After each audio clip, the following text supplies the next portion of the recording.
All right, guys, welcome back to the stream. Welcome back to the channel. Welcome if you're new. Thank you guys so much for joining me today. I actually just have to make sure the stream is okay. I don't know if it's having some issues or if it's buffering. Well, hopefully everything's okay. Chris says he can't wait to flex his T-flops on the noobs. Oh man, that doesn't sound too good. Yeah, we'll talk about that. It's happening again, guys. It's happening again. Somehow, some way, we're back to the power narrative with the next gen consoles. Irfin, what's going on, man? I'm doing well. Hope you're doing well too. Mr. B, Ray, Lady Gamer, Isley, Nicodemus. Hope everybody's doing well today.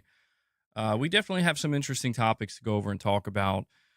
We have some fresh PlayStation 6 and next gen Xbox information from one of the most reliable, if not the most reliable source regarding this stuff. And it's already causing some console warring, if you will. Yeah, people are once again kind of going back and forth about the power, the capability. There's a lot of people again wondering why we're even discussing next gen, but I'm just here to report to you guys what's going on out here. Garrett, what's going on, man?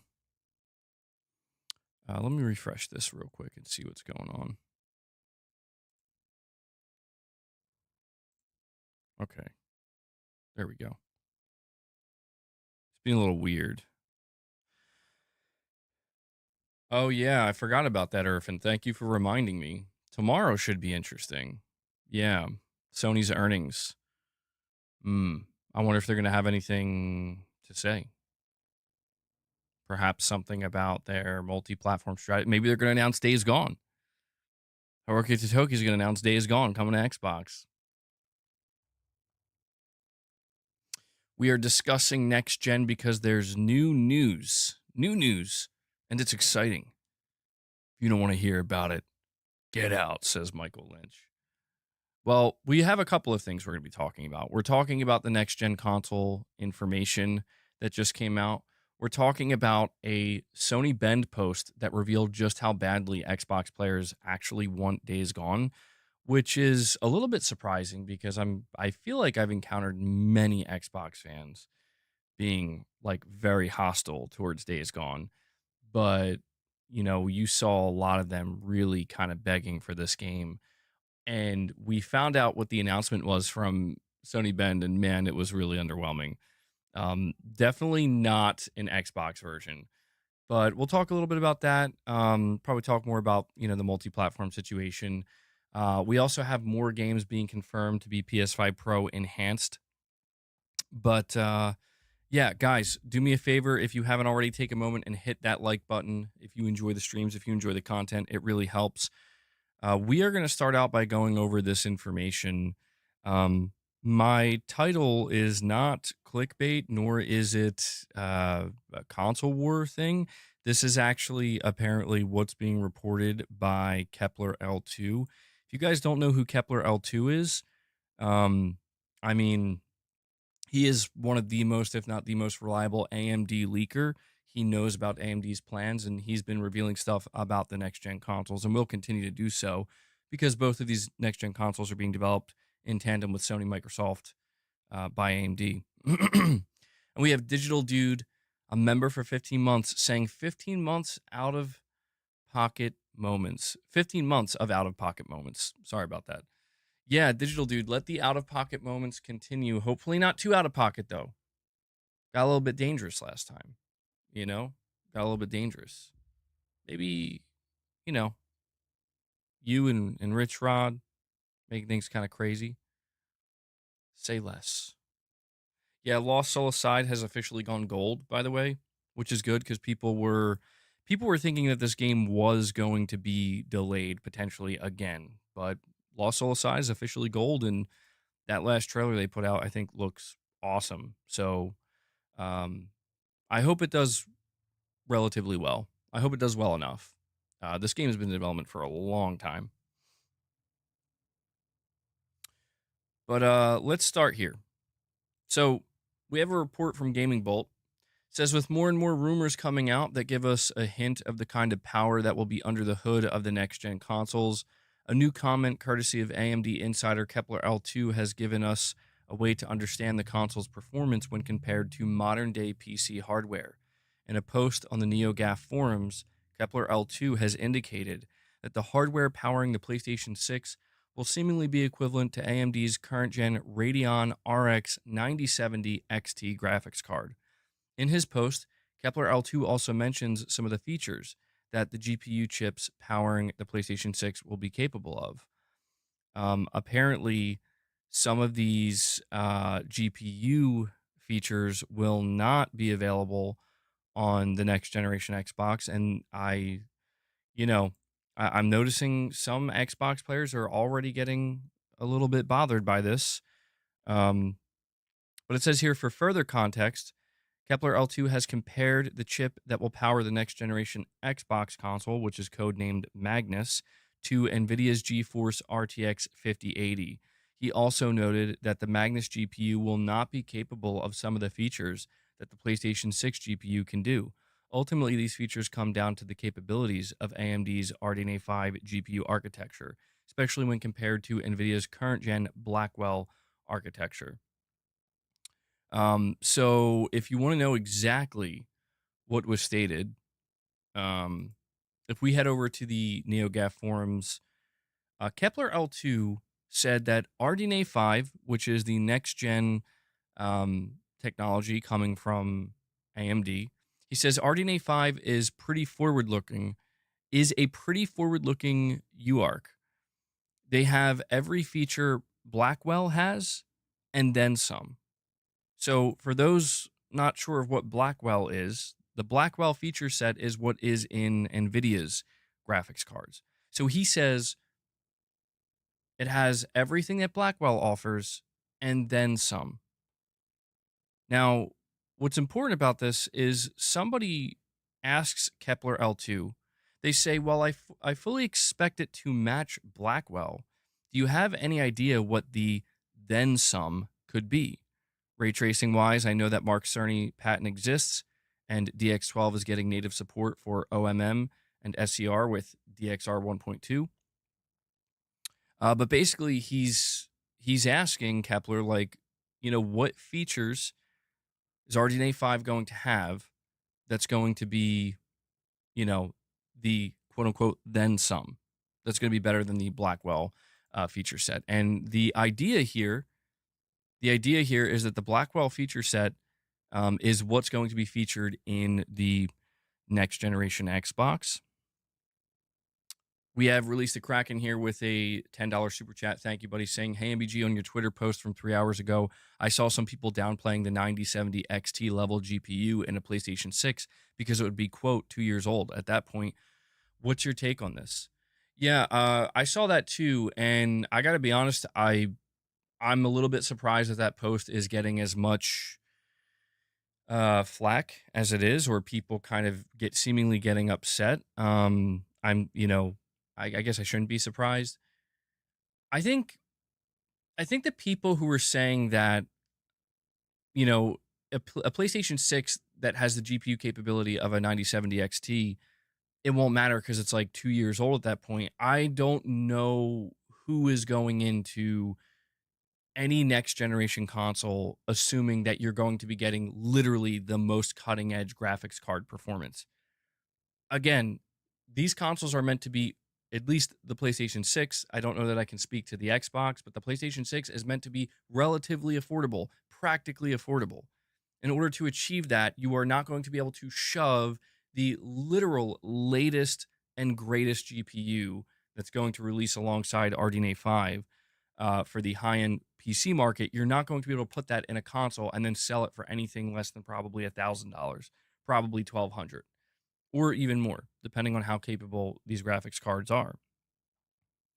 I think that people are also, and I'm going to get deeper into this conversation, release the Kraken, but people are also forgetting that the biggest thing that Sony's going to be pushing with the PlayStation 6 is not only, you know, things like obviously ray tracing, but most importantly, AI upscaling, machine learning. These are things that Mark Cerny's been working on for the past couple of years, and is literally this is why they're partnered with AMD with Project Amethyst.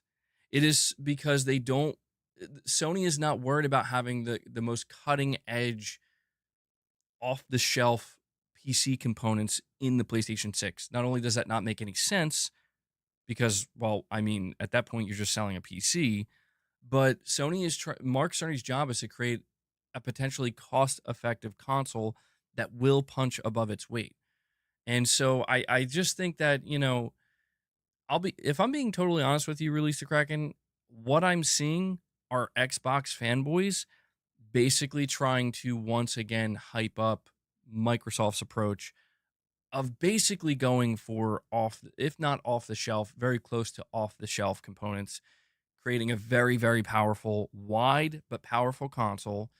And I think that, of course, when you think about the next generation Xbox, it being equivalent to the NVIDIA RTX 5080, I'm seeing multiple people say, well, this thing's going to be way more powerful than the PlayStation 6.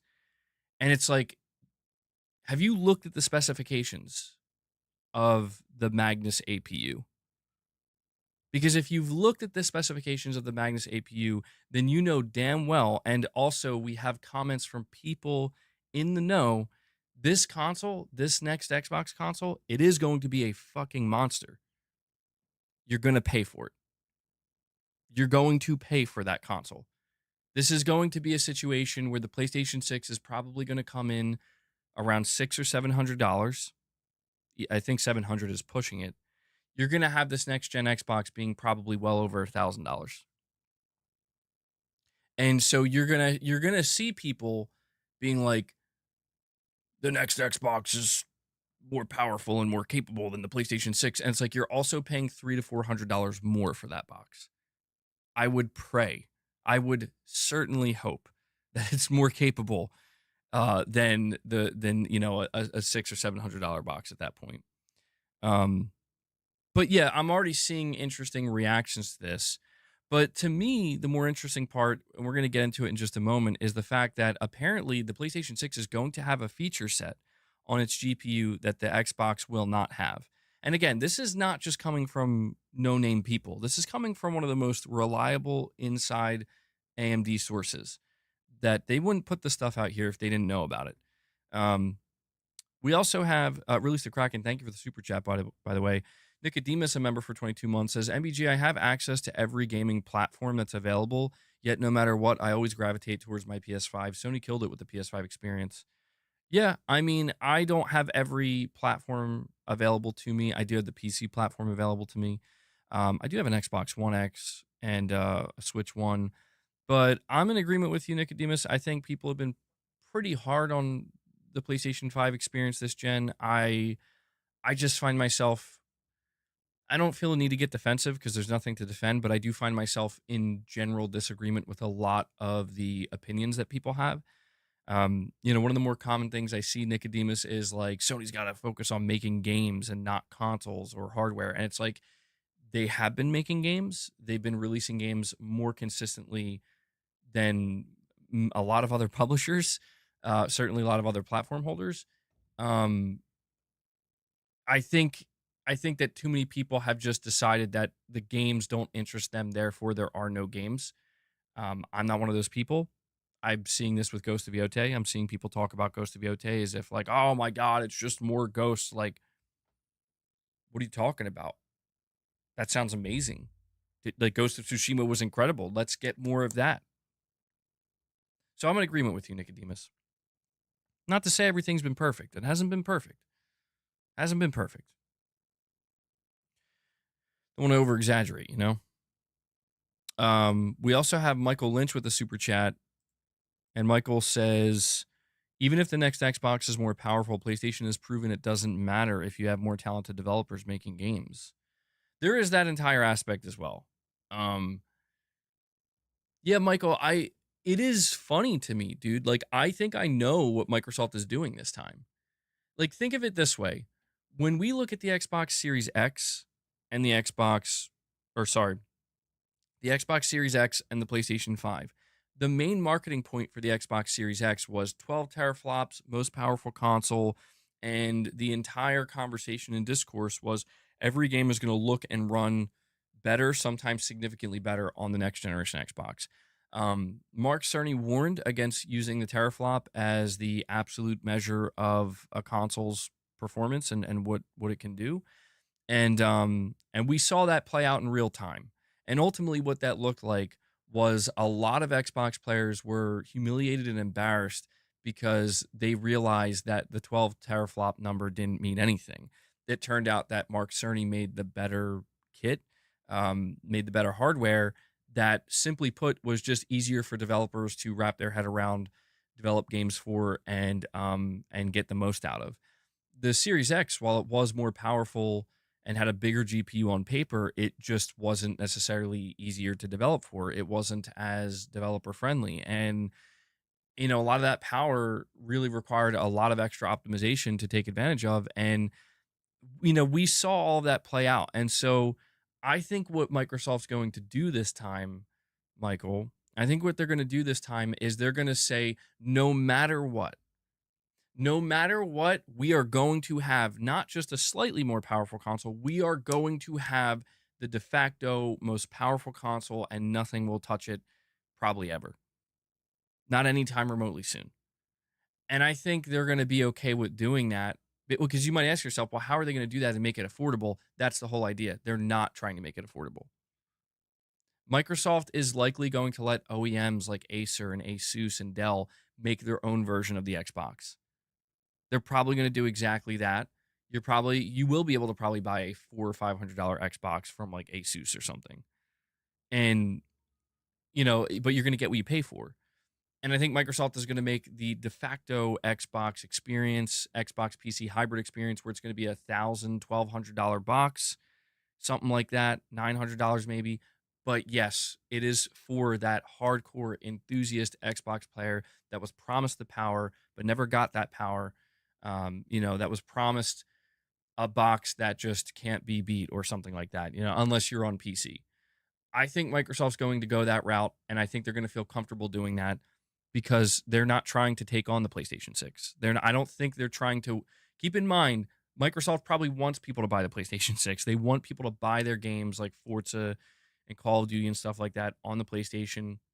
And I think that they just understand that the console race is over. They couldn't even sell 30 million units. They couldn't even sell 30 million units offering a $300 Xbox Series S. They're going all in with, here's the Magnus APU. It's going to be an RTX 5080 equivalent, and you are going to pay for it if that sounds exciting to you.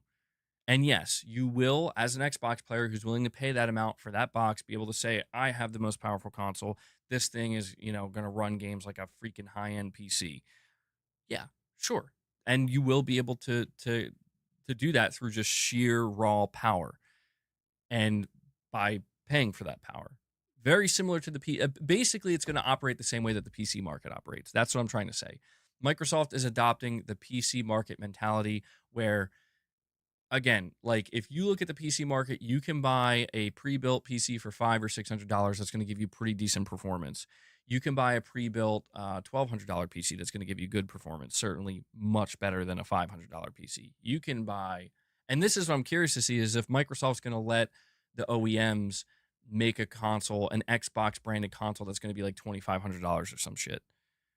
This is going to be more of a PC-esque experience. Sony is not doing that. Sony is sticking with the tried and true, we want to hit the mass market with our one box approach. And so in order for them to do that while maintaining not, I wouldn't say competition, because there isn't going to be competition, while maintaining a compelling performance proposition, a performance upgrade proposition, they're going to need to get clever about it. And that's exactly what Mark Cerny is doing. We have Raven X0 with a super chat, and he says, since Mark Cerny is the architect, the PlayStation 6 is going to be an advanced console. Day freaking one by trust in Mark Cerny. I mean, that's the thing, dude. Mark Cerny, he basically just did an interview recently, not bragging, but saying he's actually surprised at the progress that they've made with Project Amethyst so far. And Project Amethyst is exactly this.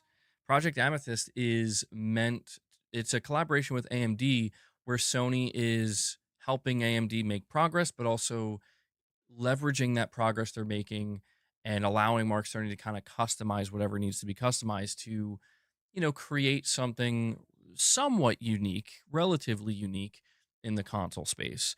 And the fact that he's out here saying that they're already making more progress than they expected, I think is a really good sign that the PS6. I'm not trying to sound like a fanboy here. I know I'm a fanboy, but it's like the PS6 should not be underestimated just because I would not underestimate Mark Cerny. I don't view Mark Cerny as somebody who blows smoke, or somebody he's not a salesman, he's not a marketer. Mark Cerny is a developer, he's an engineer, and he's trying to genuinely thread a needle in this specific area for Sony, and he takes it pretty seriously. And he's proven multiple times over that he knows what he's doing.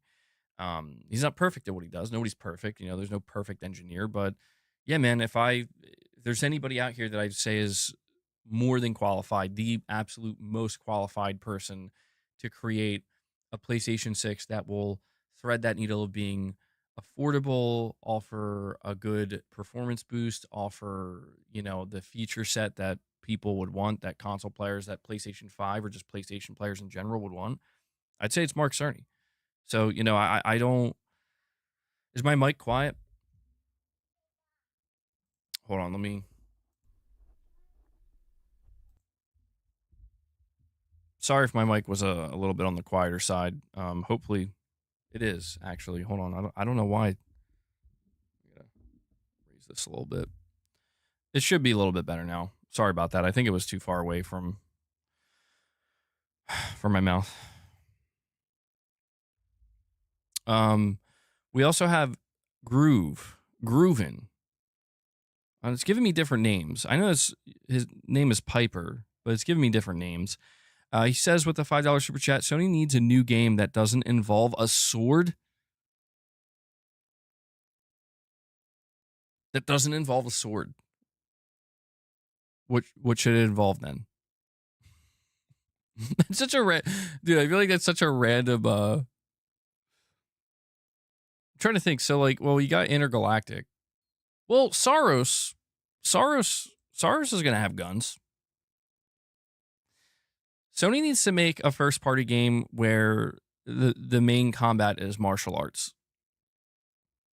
Like a Sifu, like a AAA Sifu type game. Maybe you could throw some, like basically a John Wick type game. Martial arts, some gunplay, something like that. Lux, a member for 2 months, says, Isn't it apples and oranges? PlayStation 6 is a console. Xbox is making a PC, not really comparable anymore to each other. PlayStation versus Nintendo now in console. I do agree with you, Lux, but I just think it's going to be impossible for the broader conversation to not essentially emulate or try to mirror what the conversations have been for the past 20 years. You are correct. Microsoft is making a PC. That's what, like, it's very, if you look at the Magnus APU, they're just like, we're making a high-end PC. That's what that is. And, anybody who understands the technical side and they look at that Magnus Xbox APU, they'll tell you, like, bro, I'm not going to skip your super chat flat at fifth. They'll tell you, like, this thing's going to be super expensive. There's no way this console isn't like at least $1,000. Some people were saying it's going to be more than $1,500, which I don't know if I believe that. That's insanity. But yeah, I think Microsoft is going to be totally comfortable going berserk with the price point and a very powerful PC because, like I said, they're going to be able to turn you and say, listen, our buddies over there at Acer, they got a $350 new Xbox. new Xbox. You know what I mean? Xbox PC. Like Xbox players are going to have more options than ever before to choose which hard, just like PC. It is going the direction of PC.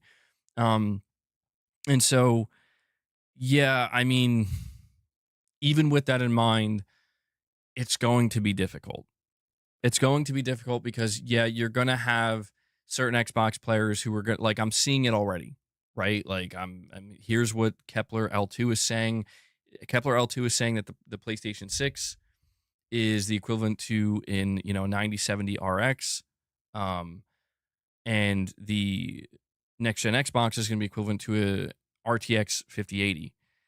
And you're already seeing people be like, holy shit, that Xbox is going to be way more powerful than the PlayStation 6. And it's like, well, yeah, but it does feel like this is a genuinely different situation than when we saw the Series X and the PS5, than when we saw the PS4 and the Xbox One, where these were two consoles that were basically trying to do the exact same thing. And it was always a matter of like, who's going to have the edge. This time around, these two consoles are doing very different things, right? And if you even want to call the Xbox console a console, it'd be like a PC hybrid. It's going to be more PC than console, seemingly. It feels like it's going to be, it does feel like it's going to be impossible to have a valid comparison between these boxes. And I have to emphasize the word valid or genuine. Maybe that's a better word to use, because at the end of the day, it does seem like it is truly going to be apples and oranges here, where it feels kind of like how people were trying to compare the PS5 Pro to PC. And I understand why these comparisons are going to happen. They're unavoidable, and they're always going to make for interesting discourse, sometimes toxic discourse, well, a lot of times toxic discourse. But at the end of the day, I remember kind of settling on this notion of like, I don't really know that we should compare the PS5 Pro to PC, because what's the point? You know what I mean? Like, we know that the PS5 Pro is well worth the $700 if you care about having that high-end console experience. We know if you're a PC player, you probably don't have interest in the PS5 Pro, because if you're paying any attention to performance and power, you probably already have a capable PC. You probably already have a PC that, gets very close to the PS5 Pro, or in some cases is better than the PS5 Pro.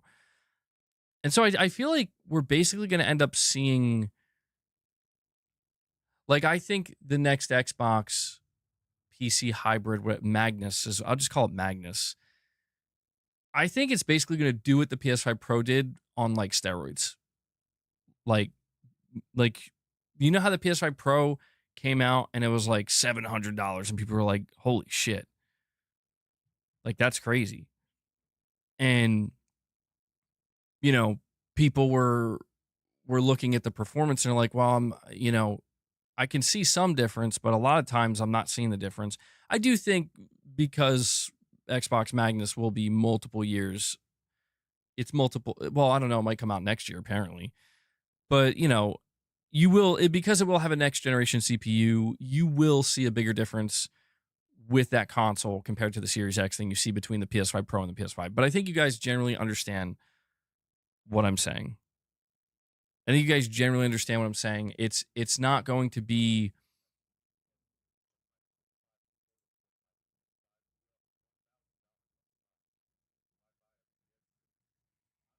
Venino, I'll get to that. I forgot that I still had that on. Oh, Venino, you did remind me. I have to.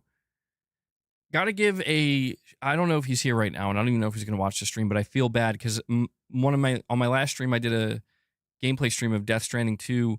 I had a direct donation from NLG Pro, and he said, "Hey MBG, I have 5 trophies left myself. The Master Builder isn't unlocking for me, so I have to build everything again. Baby rage. Hope it works. Hope it works for you." Well, thank you for that. I'm so sorry that I'm like literally multiple days late to that direct donation. For some reason, it didn't go off when I was streaming, so I had no idea I got it. But NLG Pro, thank you for that, man. And Venino, I'll get to that in just a moment. Flatted Fifth with a $5 super chat says Digital Foundry had a segment on Magnus. They said they are going after the pre-made PC market instead of competing with the PS6. I'm not surprised. I didn't see that, Flatted Fifth. I didn't see that segment on Digital Foundry, but I'm not even remotely surprised. I'm not even remotely surprised that that Digital Foundry is saying that they're going after the pre-built PC market over the PlayStation 6. Because what I'm hearing about Magnus, it seems like, yeah, that seems to be who it's going after more than anything.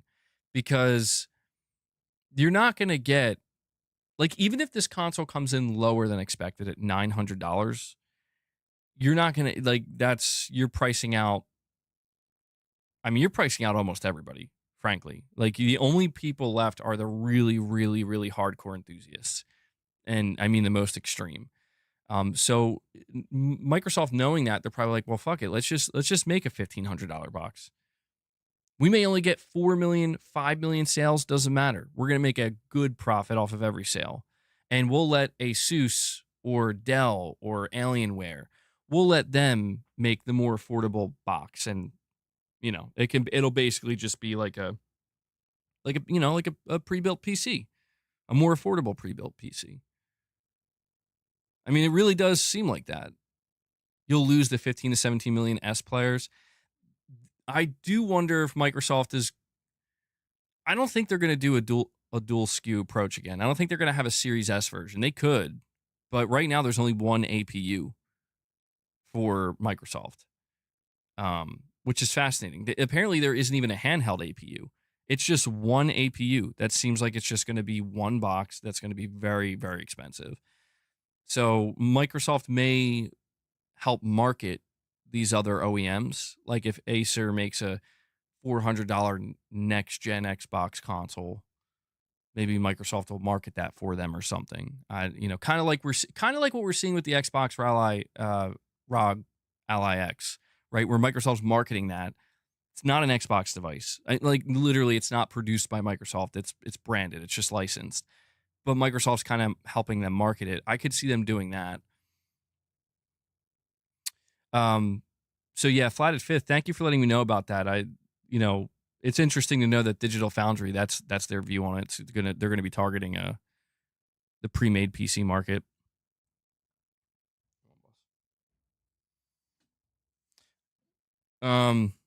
We also have B. Ahmed, a member for 19 months. He says, name of the next Xbox. The Xbox Socks? Xbox Socks? Steam on Xbox? Xbox sucks?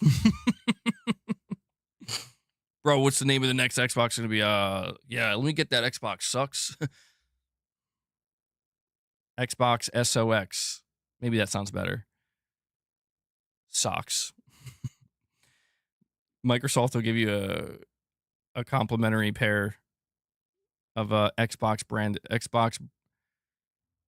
Yeah, Xbox branded socks, like long socks with every Xbox purchase. Taking the body wash thing to the next level. Dude, you need to get away from that. You're gonna hit the kill switch again, dude. Stop.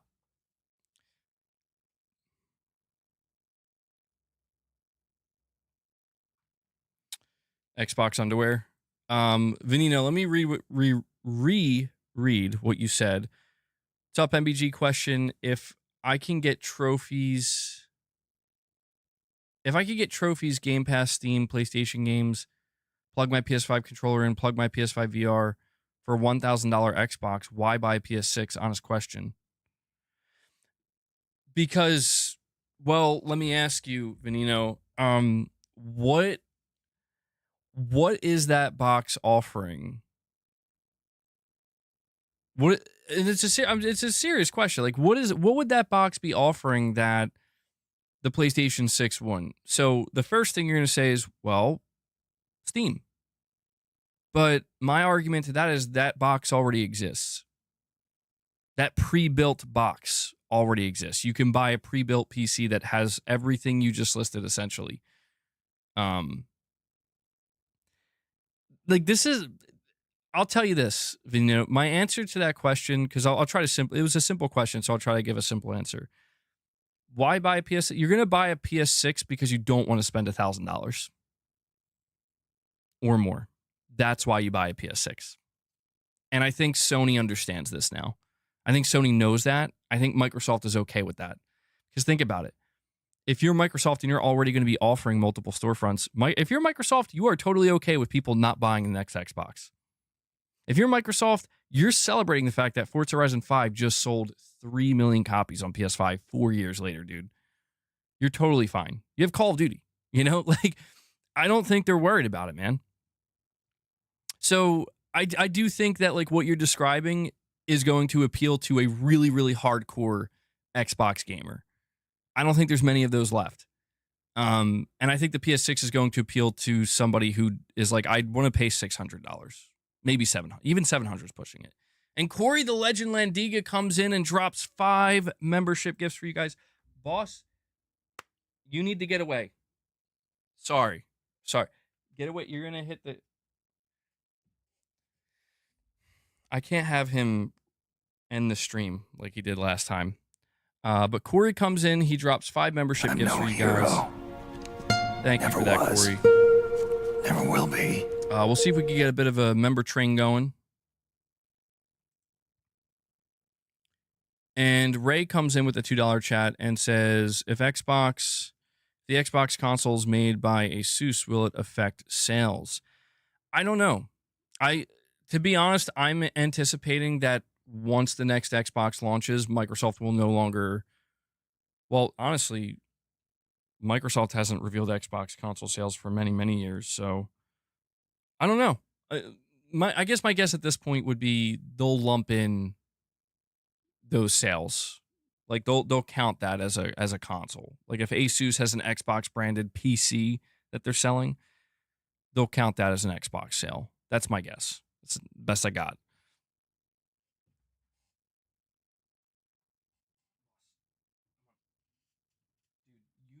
This area is off limits to you.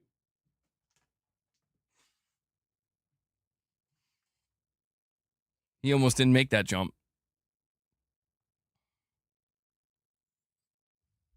MAUs are all that matters to Microsoft. I mean, apparently, I want to say Sony too, but Sony is prioritizing that now as well.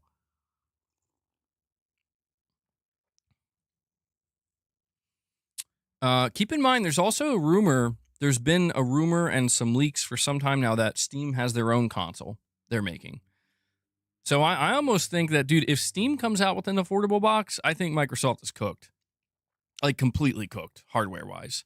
Because I think at that point, any PC players interested in that box, they're going to go for the Steam console, I think. But we'll see. That may not even be true. We have Stephen Nearly, a member for 16 months, saying, get a PlayStation 6 and get a top-tier TV with the money you save not getting a PC. That's what I do every gen. And a lot of people do that. Stephen. I do think Sony is in the perfect position with the PlayStation 6 to potentially deliver... I don't know if I know using the term next-gen leap maybe is not the right term to use, but I think they're in the best position to deliver something that can seem exciting, that can seem like a genuine improvement over what we see with the PS5 currently, at an affordable price point, or relatively affordable price point. My question, I just need to know what role the PS5 plays in all of this. Because even if the PlayStation 6 comes in at $600, that's still going to be a tough sell for a lot of people. You'll get millions of sales. You'll get off to a strong start, but millions of people are going to be like, $600. I'm good. We don't know what their game lineup is going to be. We don't know what their marketing is going to look like. If Sony goes above 600, PS6 is going to be a niche console. It will still do very well, but it's not going to do... If the PS6 is $700, dude, like, Sony's going to be okay with settling for less sales for a while then. Like, understanding that you're not going to keep pace with the PS4 or 5. You're not trying to. You're trying to reach the mass market at a more expensive price point, a more premium, what would be considered a premium price point, but maybe the PS6 won't look so bad if it's sitting alongside a $1,000 Xbox. But this is why I'm asking what role the PS5 is going to play in next gen, because I mean, when the PS6 is announced, inevitably you're going to have a lot of people on PS4. There's still tens of millions of people on PS4. You're going to have those people look at the price of the PS6 and be like, okay, I'm just going to buy the PS5 now. So the PS6 will be effective at bringing PS4 players over to PS5 and effective at bringing a lot of PS5 players over to PS6, while many players still just stay on PS5. And I think the most effective price point would probably be $600. If they could go to $500, they'd be golden. But I don't think there's any chance. I don't think there's any chance the PS6 is $500. I would be stunned if they could achieve that.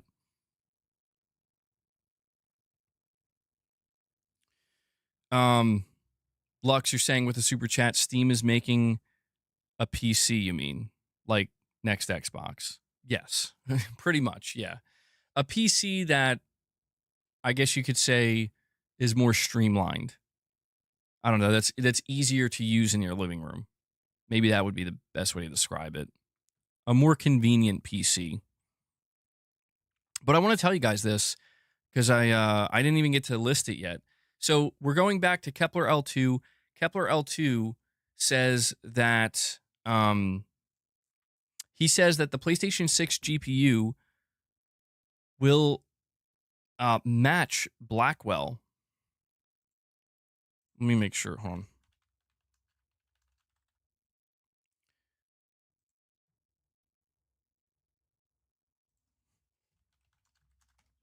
So NVIDIA Blackwell, just so we're on the same page here, NVIDIA Blackwell is a new class of AI super chip designed to accelerate generative AI and data center computing. It features a custom-built TSMC4NP process, a chip-to-chip interconnect, and confidential computing to protect sensitive data. And let me...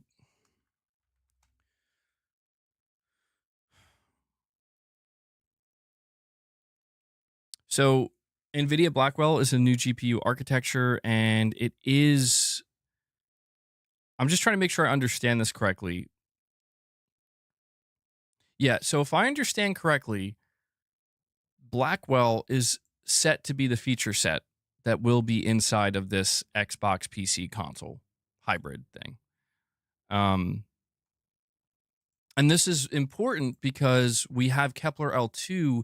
Kepler L2 is coming out and saying that what Sony and AMD are achieving with this PlayStation 6 GPU or this new architecture, it's going to have everything that Blackwell has and then extra. And the extra that it's going to have.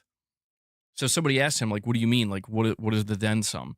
Kepler L2 reveals that the PlayStation 6 GPU is going to feature dense geometry format, basically hardware level nanite from Unreal Engine 5, a streaming wave coalescer, and workgroup self-launch, which is reduced CPU and GPU front-end bottlenecks. Many improvements to the ray tracing cores beyond current UARCs. And so somebody asked him, what is the estimation power-wise? Like, what is it compared to, PC GPUs that are available now? Kepler L2 says the PlayStation 6 looks to be around 9070 XT, Xbox around 5080.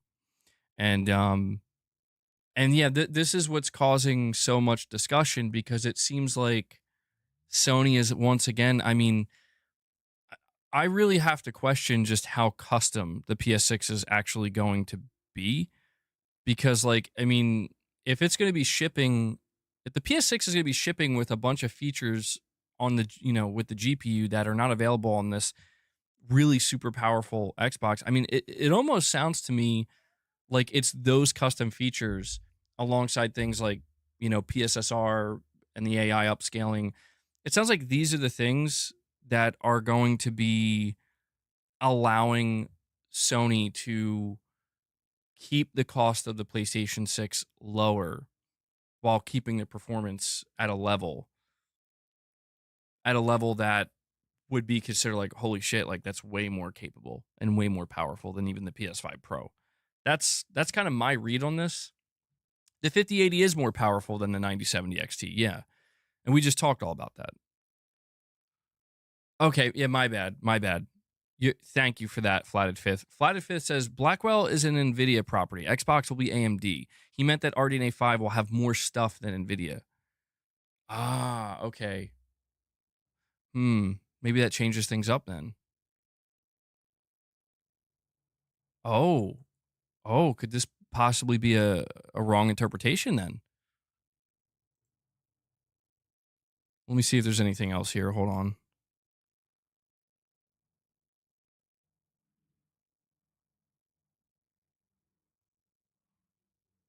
Well, you know what? I will say this. Mark Cerny himself stated multiple times on that recent interview that he did. He said multiple times that the technology that they're developing in collaboration with AMD with Project Amethyst is available for everybody to use. Like it's not going to be something, which is kind of funny because, but all right, maybe this interpretation is a little bit off then because yeah, so I guess Kepler isn't necessarily. Maybe we'll get clarification on this because the original reporting that I came across basically is the original reporting claims that the PlayStation 6 will have a feature set that. So it says for further context, Kepler L2 compared the chip that will power the next gen Xbox console, codenamed Magnus, to NVIDIA's RTX 5080. He also noted that the Magnus GPU will not be capable of some of the features that the PS6 GPU could do. So hold on. So this is what the reporting states. Let me double check on the form exactly word for word.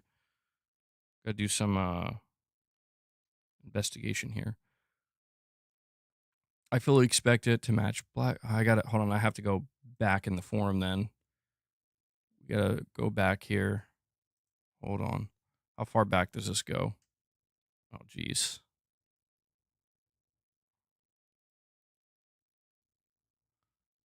Okay, so you need to check your math. 3 times a 2070 Super gets you to a 5080. As for the feature set, who knows what is in the pipeline? But considering the 2020 PS5 failed to match 2018 Nvidia cards in the feature set, I wouldn't be too optimistic they have something the 5000 series does not. Okay, so that's where he says RDNA 5. Let me go back a little bit further. Oh, yeah, hold on. This report may be totally wrong.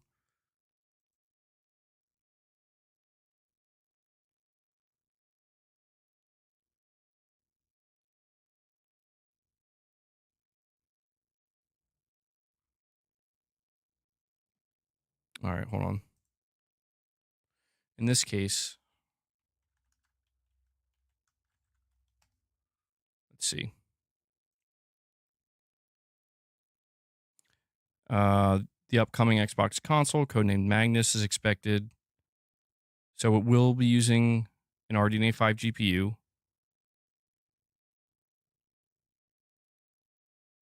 All right, well, you know what? Fuck. Yeah, I'm going to have to pull this one back then. I'm going to have to pull this one back because.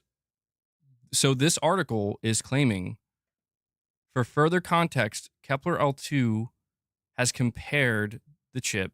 He also noted that the Magnus GPU will not be capable of some of the features that the PlayStation 6 GPU can do. I'm not finding that. I'm on the NeoGAF forums right now, and I don't actually see where he says that. I'm going to fucking get burned by a goddamn Gaming Bolt article, aren't I? Let me see.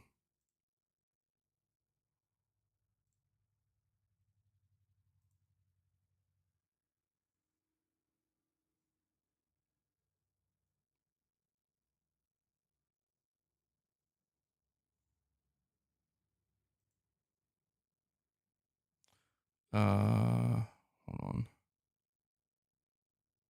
20% slower.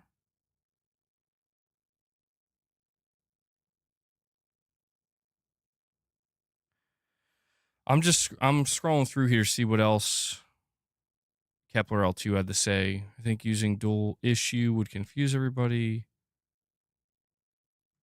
Is RDNA 5 really that efficient?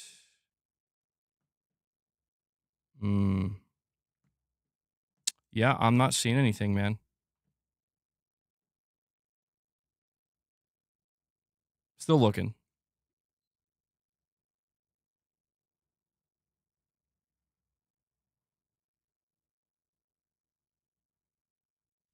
Well, I mean, at the end of the day, I guess it wouldn't change too much. It wouldn't change too much because if you think about it, we take away this one aspect of the article. Granted, it does make for a good headline. But we take away this one aspect. I don't think it really changes the fact that the price difference between the PlayStation 6 and the next Xbox is going to be quite significant. Yeah, I think I've reached the end of the thread. And yeah, I cannot find where yeah. Damn. Gonna have to do some corrections then. This is what I get for relying on an article from Gaming Bolt, bro. I got burned by Gaming Bolt. How could they do this to me? Although it's also my fault. I could have just went into the forum and checked myself. Lux, you're saying hypothetically, could Microsoft just release a newer version of the Xbox PC themselves or through manufacturers with the newest features, always upgrading? I mean, yeah, hypothetically, they could do that. I mean, Microsoft could do anything. Microsoft could go to Sony and be like, can we make an Xbox PlayStation? I'm just kidding. I don't think that would happen. But yeah, they could just continue to, they could just continue to release newer versions of the Xbox basically on like a yearly basis, essentially, or a bi-yearly basis. If they really wanted to do that, I don't know. Like, I don't think Microsoft would want to do that, but I think that is something that they would leave as an option, So, like, Xbox Magnus comes out 2027, 2029.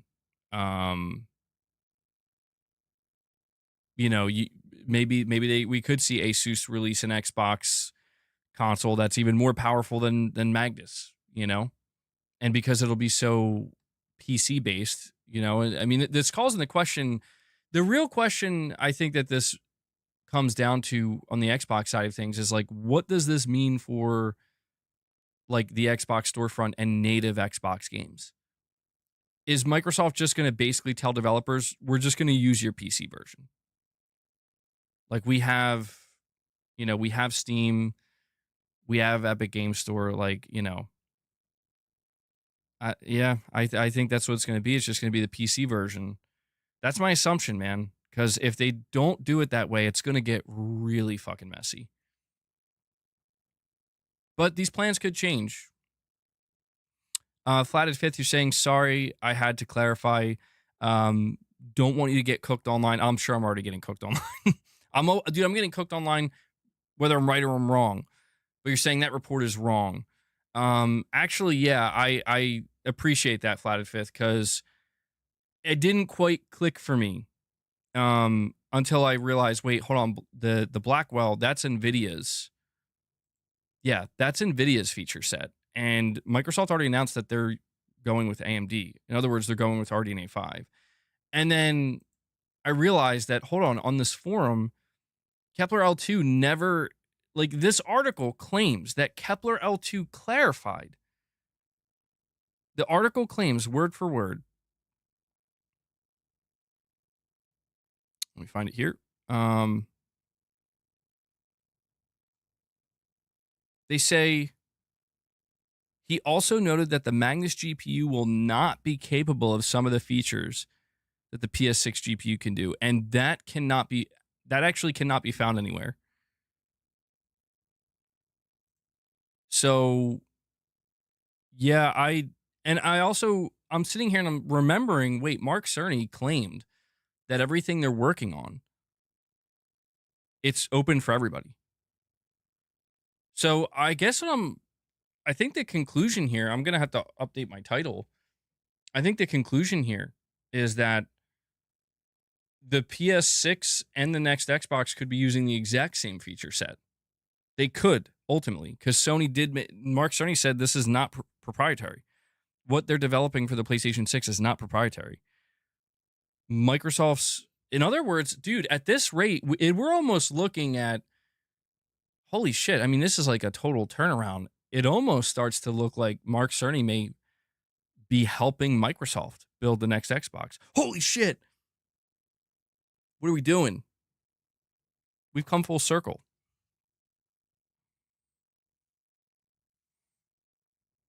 I mean, that's kind of crazy if you think about it. That's kind of crazy.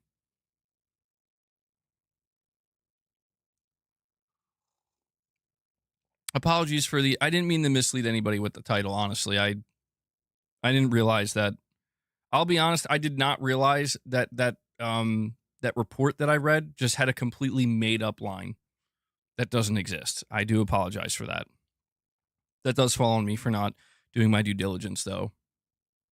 If I had dug deeper in that forum, I would have realized, wait a second. Hold on. Because if you think about it, like, yeah, you know what I think it is too, is the fact that he compared it to the NVIDIA RTX 5080. I think that has thrown some people off a little bit, where it's like, oh, well, hold on. Is Microsoft partnered with NVIDIA? No, they're not. They're partnered with AMD. And honestly, even I kind of forgot about that. They made that whole video. So my apologies there. And Release the Kraken with another super chat says, as far as the NVIDIA feature set goes in the PC space, NVIDIA is on top for sure, but AMD makes all the consoles, so maybe they have something incredible up their sleeves for the next PS6 with RDNA 5. So, yeah, in other words, I guess a better interpretation, a more accurate interpretation of what Kepler L2 said, he said that it's going to have all the features of Blackwell and then some, and then he listed those. Um, those those do seem to be features that are going to have the edge over NVIDIA's Blackwell. And I guess it does remain to be seen if these features, you know what, too? I think people read that. People were assuming that he's talking about the PlayStation 6, I guess, first and foremost, because Mark Cerny's the one probably helping develop these features, and Mark Cerny's associated with the PlayStation 6. But this is what I mean. If this feature set that RDNA 5 is going to offer is the result, it is something truly cutting edge, something even better than what people were expecting, and that's in part due to Mark Cerny kind of collaborating with AMD. It is interesting to think that, like, yeah, Microsoft seemingly would be able to benefit from this by just doing nothing.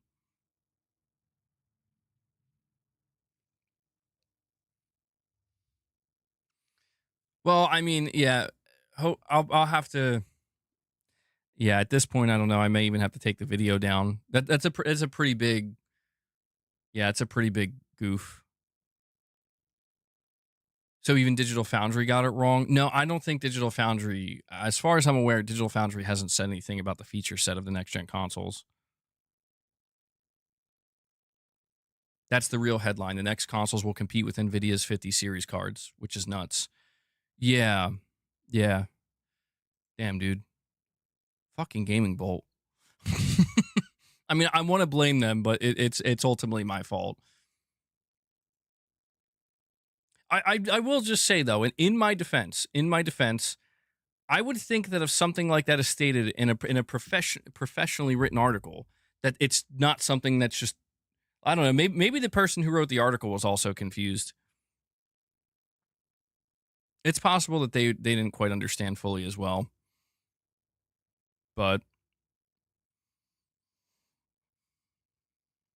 the RTX 5080 in a 2028 world would be kind of on the weaker side. Damn. Titus is like wrecked. All right, hold on. Probably going to have to just delete that tweet then, too. One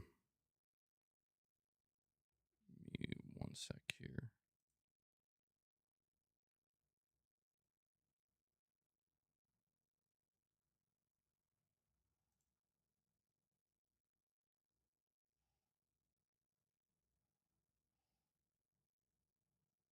So you know what? The more this comes into focus, I'm starting to think that what we're actually going to end up seeing, it's not too far off from what we were originally saying, but I think what we're going to actually end up seeing is we're going to see a PlayStation 6 that's probably going to be around $600, maybe $700. Maybe the Pro will go down in price. PS6 could take the place of the Pro at $700. I think we're going to see that, and we're going to see an Xbox PC hybrid that's going to be like, again, probably $300 to $400 more, possibly, or two. Yeah, I don't know. Like, the Magnus APU is accurate. That is a legitimate leak. The Magnus APU and the PlayStation 6 APU, they both have leaked, Orion and Magnus. And based off of what we can see, even if they have the exact same feature set, there seems like there's going to be a price difference of hundreds of dollars. The handheld, that APU leaked as well, and that's currently rumored to be like anywhere around $500, give or take. You're living on an island if you think of $600 or $700 for PlayStation 6. Well, I mean, dude, like, I get that. I understand. Well, like, the PlayStation 6, it can't be. But I mean, dude, it's over. If Sony goes beyond 700 for the PlayStation 6, it's over. Not like as in the PlayStation 6 will fail necessarily, but Sony will lose the mass market to probably this to shit. You know what? Hold on though. Sony will lose the mass market to themselves. Next gen will be fucking weird. Because, like, think about it. If Sony comes out with an $800 PS6, that's going to literally make tens of millions of people look at that and be like, I'm good with my PS5. And in other words, you just, like, they're not upgrading ever for any reason. Like, they're not upgrading to an $800 console. They're just not doing it. So that's going to basically make tens of millions of people stay on their PS5. Or, again, it's going to make the tens of millions of people that waited this whole time while staying on PS4 say, holy shit, I'm definitely not upgrading to that. I'll just finally get a PS5. And in other words, if Sony comes out with an $800 PS6, all that's going to do is make the PS5 look even better. And I feel like that is completely counterintuitive to what Sony would like to achieve with the PlayStation 6. Everything we've heard when it comes to the leaks and the rumors about the PlayStation 6 is that Sony's still targeting a mass market, that they still are approaching the upcoming generation, the same way they approached the PS4 and PS5. That's everything we've heard. But I do understand that the economic realities, the only option Sony really has here, if they want to hit that price point that will appeal to the mass market, they only have two options. Number one, create a lower end APU and basically make your own PlayStation 6S. They're seemingly not doing that. They're doing a handheld, but as far as we can tell, it's not going to be mandated to support that handheld. Sony's just going to have one box, just like they did with the PS5. And we know what the PlayStation 6 APU looks like. Again, the code name is Orion. And I don't know, man. People look at that APU and they're like, well, this isn't an APU that screams it's going to be like a $900 or $1,000 box. But it also isn't necessarily convincing. It also isn't necessarily convincing that it's going to be anything less than 700. So I think the only real option based off of all of the information we have, assuming nothing changes drastically economically speaking between now and 2027, Sony will just have to sell it at a loss. I feel like if that might be their only option to penetrate the mass market with what needs to be clearly a very powerful and capable console. And we have Michael Lynch with another $5 chat, and he says, "Why are we talking about a $700 to $800 PS6? Didn't that reliable leaker a couple of days ago say that Sony's trying to make the PS? I know you meant to say the PS6 $500 to $600. You're talking about Moore's Law is dead, and yes, he was saying that based off of what he has heard, and him reading the internal documents and everything that he's learned behind the scenes, the general idea is Sony wants to go for that mass market again.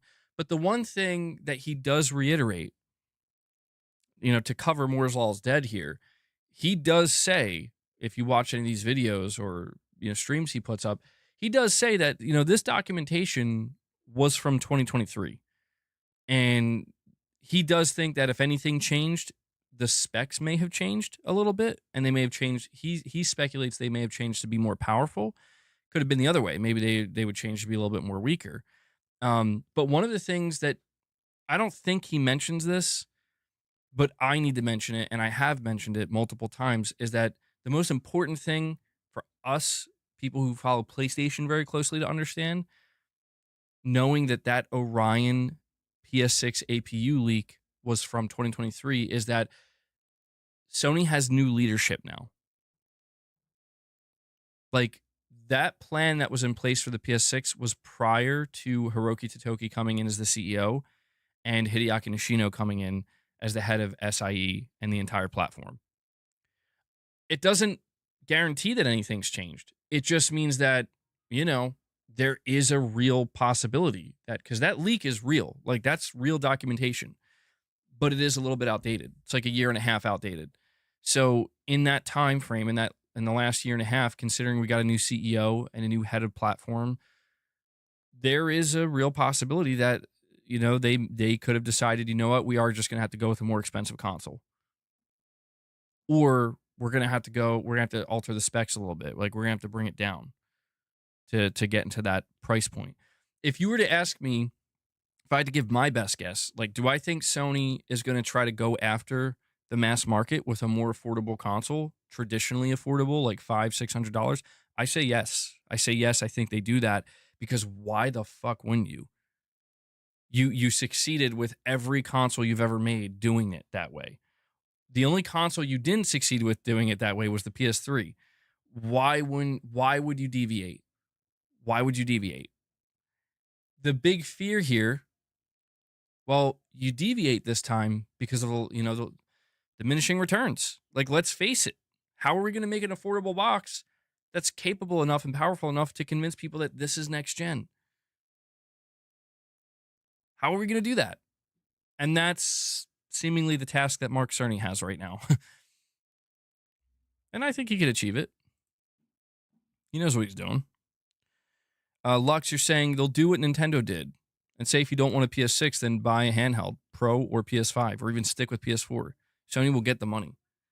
I am really curious. This is why we're getting all these different leaks about the PlayStation 6 and even the next gen Xbox. But more with the Sony side, I'm dying to know, based off of, okay, we're getting an idea of, like, here's the graphics card it's going to be comparable to, here's the feature set it's going to have, here's the code name, here's the handheld and the handheld specs. I'm dying to know what their marketing strategy is going to be, because that will arguably be the most important, because I don't see Sony doing that, dude. But a part of me does. Like, the traditionalist in me, the version of me that's covered Sony for a long time and has been very, I've been following Sony for many, many, many years, and I know how they operate, generally speaking. That part of me says there's no way they're just going to turn to customers and say, you could just stick with PS5. Because I'm like, that's not the Sony way, dude. Like, that's not how PlayStation operates. They've never operated that way. They've always operated with, we are going to try to move you forward. We're gonna do everything in our power to push you forward. Um, that's how Sony's always operated. And so if they were to come out with that kind of, we want you to move forward and we want to push you forward, but if you don't want to, just keep playing on PS5, buy a PS5. I don't know that they're going to do that because it would be so, I think they're afraid to do that. And they should be, because it's like, well, you've never done it before. And there's a real chance that if you make it clear to people, right, that like it's totally fine. Like think about the PS5 Pro, right? The PS5 Pro, people were like losing their minds over it, but my whole thing was like, guys, it's literally optional. They're telling you you don't need this thing, basically, is what they're telling you. You might want this thing. And yeah, give us your money if you want it, but you don't need it. They're showing you games that are literally playable on PS5, and comparing them. I feel like if Sony gets anywhere near that territory with the PS6, I don't know, man. I just feel like people are gonna. I look around and I see the way people, are reacting to all of these leaks and conversations around the PlayStation 6. There's a group of enthusiasts for sure, but I think if Sony gets anywhere near that territory of like, you can get it if you want. It's okay if you stick to the PS5. I think people are going to stick to the PS5. And maybe Sony is okay with that. But if Sony's okay with that, then that effectively means that they've already accepted that the next generation isn't going to be a continuation of the 4 and the 5. Next generation is going to be not a failure, but they're prepared for it to be significantly less than the previous two generations. And I don't know why Sony would preemptively like basically make that decision. Does that make sense? Like I think Sony's more likely to try and fail than to just preemptively say, I don't even bother. You get what I'm saying? And I feel like we're going to see that. I think Sony has a plan A and a plan B. Plan A for Sony, I think, is we want the PS6 to be the most desirable console, even more desirable than the PS5, even more desirable than the PS4. We want to go crazy with the marketing and basically convince everybody why they need a PS6 in their life right now. And you're a loser if you don't have a PS6 or something like that. Like they want to go crazy with the games, the marketing, the whole nine yards. And they're going to push as hard as they can to make the PlayStation 6 generation get off to a better start than both the PS5 and 4. And I think plan B is if they try that and it doesn't work, yeah, okay, well, we're just going to have to support the PS5 for like, we're going to have to basically treat the PS5 like a Series S.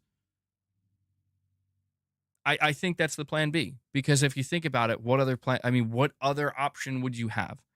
If you fail to excite people for the next gen and the next gen gets off to a sluggish and mediocre start, what other option do you have? You don't have any other option. So that's why I think what I'm saying is most likely what will happen, because the upside to plan A succeeding, if plan A succeeds, Sony is on fucking cloud nine. All right. If plan A succeeds, that means Sony is going to have, that means the PS6 will be the most successful console they ever made. I don't know. I think they're somewhat conservative. I think that they understand that that's unlikely. You struck gold once with the PS4, you struck it twice with the PS5. You're gonna bat 3 for 3 here. Like I don't know. Are you gonna get a third home run? I think Sony understands that the chances are, it's much harder to get that home run again, the third time around, than it was the first or even the second time.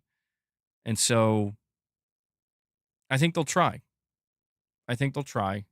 Um, if we want to use a sports analogy, it's like if Sony's going up to bat, You know, they got 3 strikes until they're out. Maybe the first 2 swings, they give it their all, and they're trying to hit that fucking home run. Maybe they get 2 strikes. From that point, maybe you got a bunt. I don't know. You got to do something. You just got to make sure you don't strike out, you know? That could potentially be Sony's approach. And I think if I was in charge, that's probably what I would do. I'd have a plan A and a plan B. Because plan C is hardware is irrelevant and doesn't matter what you do. I don't think that's going to, that's something that I think is maybe beyond for like the PlayStation 7 generation or whatever. And Michael Lynch, I'm sorry, but I almost missed your other super chat here. You're saying he also said Sony always releases the product really close to what they initially target. He did. You're right. You're right, Michael. He did. Moore's Law is Dead did say that. And that's true. That is true. And so there is this aspect of like, would Hiroki Totoki and Hideaki Nishino come over here and try to manage Mark Cerny and say, Mark, we're not doing that. I don't think so. I do think it's more likely that Sony, that no matter who's in charge is going to be like, so this is the plan you came up with, and this is what Mark Cerny's. Okay, sure, yeah. I think what could change, like realistically, if we're trying to get into the more business oriented side of it, I don't think Hiroki Totoki is going to be the one. He's not the one that's coming up with the plan. He's the one that has to greenlight decisions and plans. So Hideaki Nishino is the one who has to come up with the entire broad spectrum platform plan, right, for PlayStation. And he's ultimately, Hideaki Nishino is going to be the one to decide, and seemingly has already decided, are we going for the mass market, or are we going to go more premium, more niche, but higher profitability? So he's already made that decision. What I could see happening is if Hideaki Nishino made the plan to go for the mass market, things changed, and then suddenly the specs that Mark Cerny was targeting with AMD are no longer in the price range. Like, oh yeah, we could still do these specs, but now we're gonna have to sell the console at like 800. I think once that makes its way to Hiroki Totoki's desk, well, not even Hiroki Totoki, but like Hideaki Nishino, when he's presented with that, because it's all going to fall on him. If it wins or if it loses, he's going to have to make the decision. Like, dude, you're going to have to tell Cerny that he's going to have to cut the spec down. Like, you're going to have to reduce the spec so we can get a more affordable console. And Mark Cerny can do that. Obviously, Mark Cerny can do that. But then Hideaki Nishino's got to turn to the marketing team, and they got to devise a marketing strategy where it's like, all right, well, how good are games going to look? What are the main selling points of games now on this, lower than anticipated spec for the PS6, but affordable PS6? What are games going to look like? What's the uplift? What are the main marketing beats? I mean, let's face it. I'll be honest with you. I think the marketing of the PS5 Pro was very experimental, and I think it was a failure. I'm going to be completely honest. I mean, I had no problem with it, but when I was watching the way people were reacting to Mark Cerny and Sony trying to market the PS5 Pro, it was a bloodbath, dude, because people were like, bro, what the I saw people making videos making fun of it where, they're like putting their glasses on. Like, I don't understand. Like, they look the same. They're the same image. And so it's like, yeah, I'm not exactly sure. The PS5 Pro is going to have FSR 4 next year. It's going to have GTA 6 probably using FSR 4 and other games using FSR 4, first-party games using FSR 4. I don't know how Sony is going to. I don't know what marketing points they're going to lean into, dude. They have their work cut out for them. I will tell you right now. They have their work cut out for them where it's like, let me ask you guys, if it was your job to ensure the PlayStation 6 was going to be a mass market success, what would you lean into? Would you go more conservative with the specs, make it basically make it so that the surprising factor of the PS6 is that it's cheap, it's affordable. Like, you don't really care that games don't look insanely better. You're just more enthralled with the fact that, holy shit, I can actually buy one. Like, it's like $600 or it's $500. Like, I can actually afford it. Would that be what you would go with? Or, would you really just try to go all out and be like, here you go? Or maybe Sony's trying to get the best of both worlds. That's how they've operated for a while now. Make it out of cardboard, cut the costs. I see what you did there, Lux. I see what you did there. Frame rates, PlayStation Series S incoming. Well, another thing that Moore's Law's Dead speculates, since we brought him up multiple times, this is not a leak. He makes it clear that he's just speculating that this is something Sony might do. Keep in mind, Sony is developing a handheld. So there will be this lower spec PS6 APU. And it is part of the PS6 family. So it is technically a PlayStation 6 APU, but the thing that we are pretty sure of is that Sony's not going to require games. So basically what I'm trying to say is the PlayStation 6 home console will not be held back by this portable console because it's not going to be required for devs to support this handheld. It's optional. What Moore's Law Dead speculates is because Sony already has this, I think it's called GAAS. That's the name of the APU for the PlayStation handheld. They had this lower end PlayStation APU that is less powerful than a PS5, more powerful than a Series S.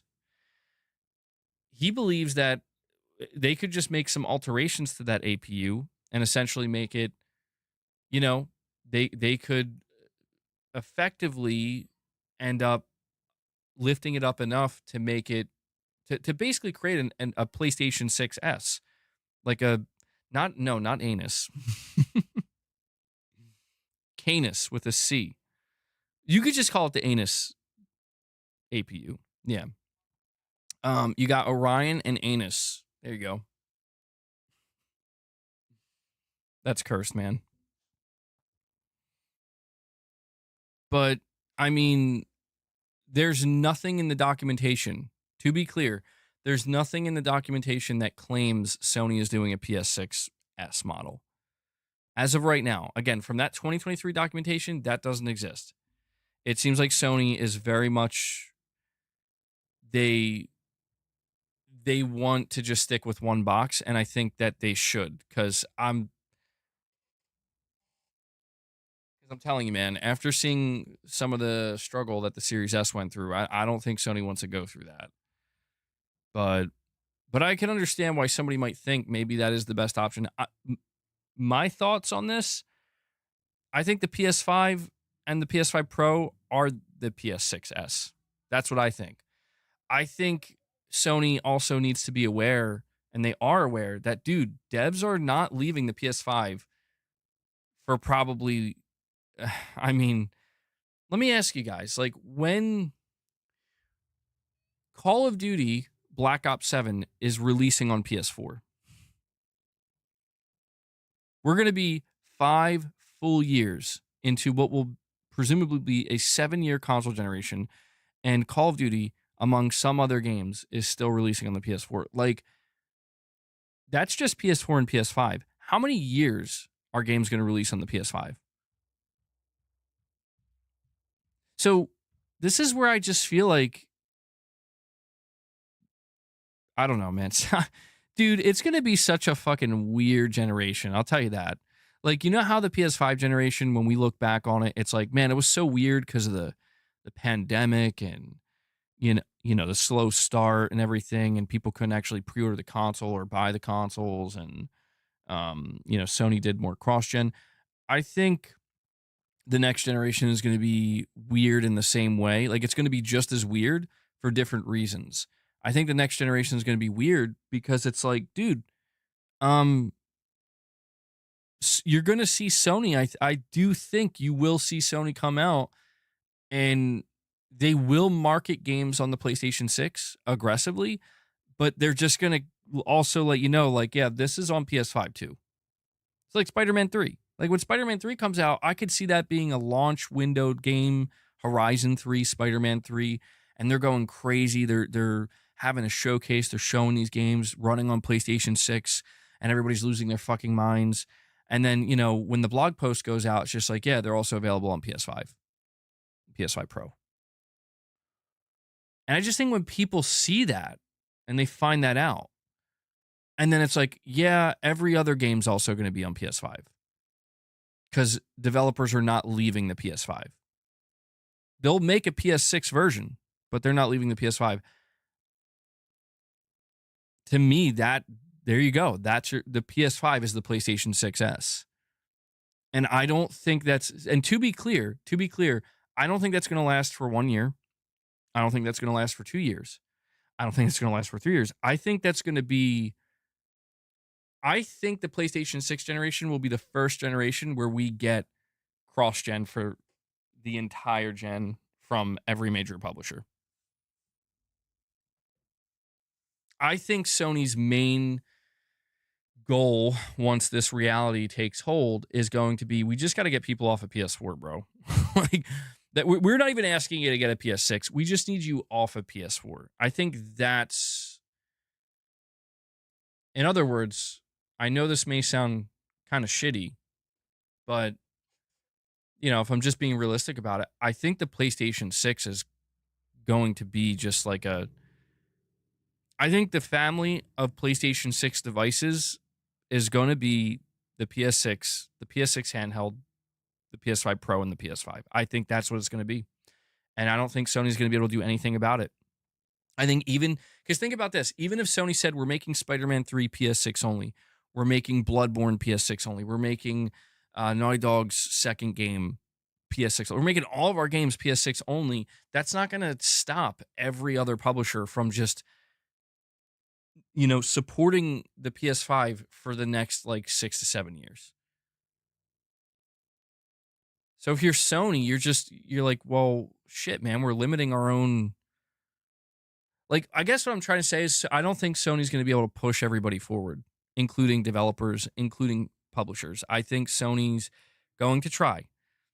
But I think if I'm just being completely realistic about it and trying to understand as well as I can the way things are now and reasonably trying to predict how they're going to be in the next 1 to 2 to 3 years.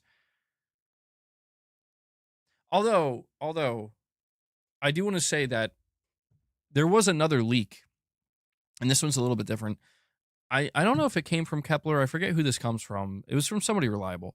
But they were basically saying that what AMD is going to be putting out with RDNA 5 is going to be pretty much like the biggest architectural upgrade in in the component space that we've seen, I think, since like what we saw in like 2013, since like GCN, I think is what they called it. Do you guys understand? Does that make any sense to you? Basically, from my understanding, this is going to be a massive, massive leap. Maybe one of the last ones for a long, long, long time, like a huge leap forward. And I do wonder if that could change things. I'm not exactly sure what it would change, but I do just have to wonder, like from a developer standpoint, right? From a developer standpoint, if this leap is going to be as great, if this architectural uplift is going to be as great as it sounds, what could that mean for their games? And maybe that would be the difference. I don't know. So Sarah Bond wasn't lying about it being the biggest leap. Perhaps not. No, I mean, it remains to be seen. Let me see if I can find this. I want to see who said it and exactly. It's a little bit older now.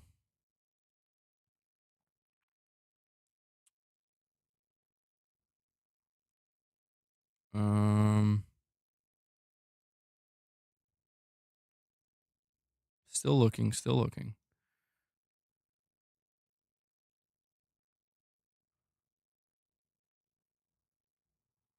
I know it wasn't that long ago. It was like last week.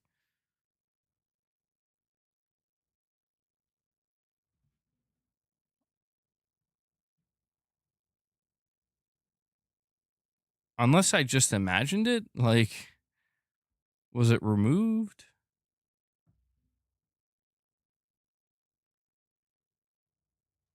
I can't find it.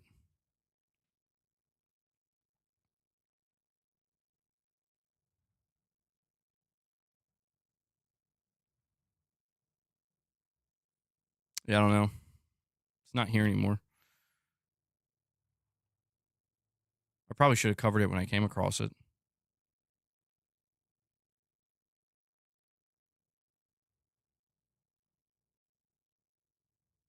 I'm still looking, though. I'm not giving up on it yet.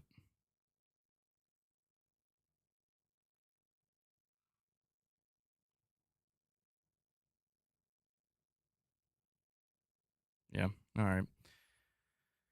Now I'm going to give up on it. I can't find it. I know I didn't imagine that, though.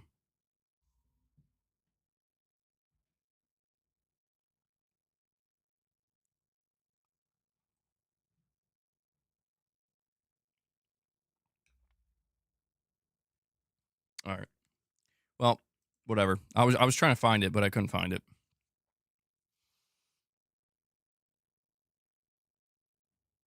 I think PlayStation will innovate in some interesting ways for the PS6, hopefully, from the controller to the SSD or AI. It's not my imagination, 0 Point. I swear.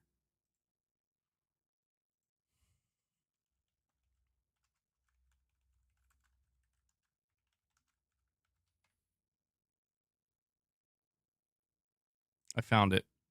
I found it. I had to go. I don't know. I must have just went right over it. So this actually does come from Kepler L2. Again, I told you I wasn't making it up. Screenshot next time, then delete when it's no longer needed. Yeah, I should do that. So Kepler L2 said, let me go. This was on Friday.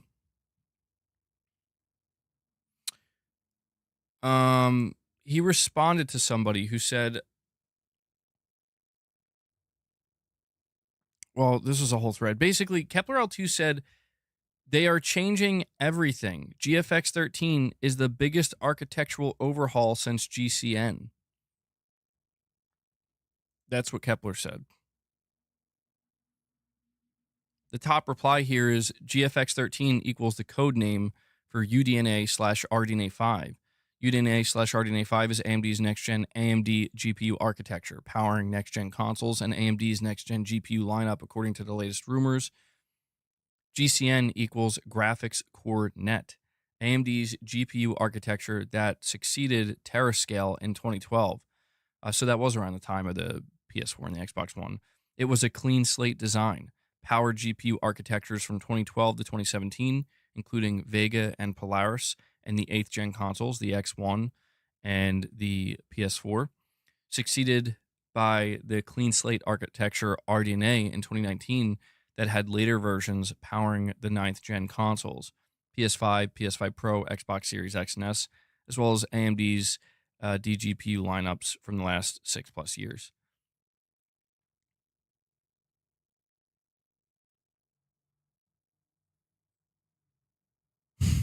Those are definitely letters. Well, we'll see. I mean, look, man, the thing with all of this is it's always easy to get excited about the prospect of what these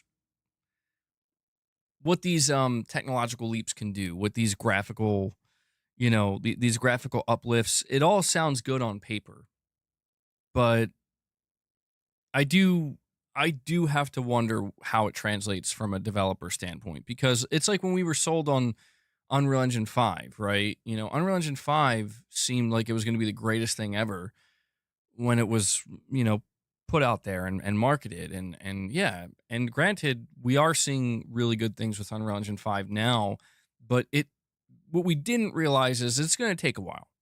You know what I mean? Like, it's going to take a while, and this is another aspect of I guess you could say the whole next gen conversation is like, yeah, there is truth to like, well, what about the games? And like, yeah, that is the most important question. What about the games?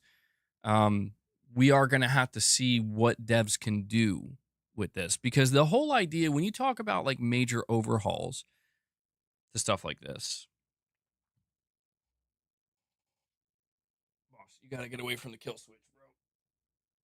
When you talk about major overhauls like this, it's all a matter of, how the devs handle it, what they're able to do with it, the possibilities, right? I mean, we look at Ghost of Yotei, which is coming up, and Sucker Punch is now doing this thing where you can, at the tap of a button, when you're going through certain areas, like switch back between the past and the current. And I feel like, yeah, that's probably like a little flex with the IO throughput and the SSD and the speed of the PS5. Um, where devs are using it. Michael says he wishes I would pick him up like that. Oh, what? The way I just picked up Boss? I bet you do, Michael.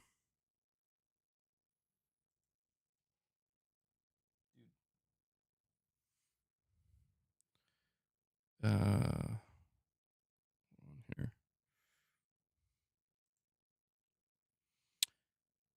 In your opinion, the PS6 is about the AI upscale and multi-frame frame gen?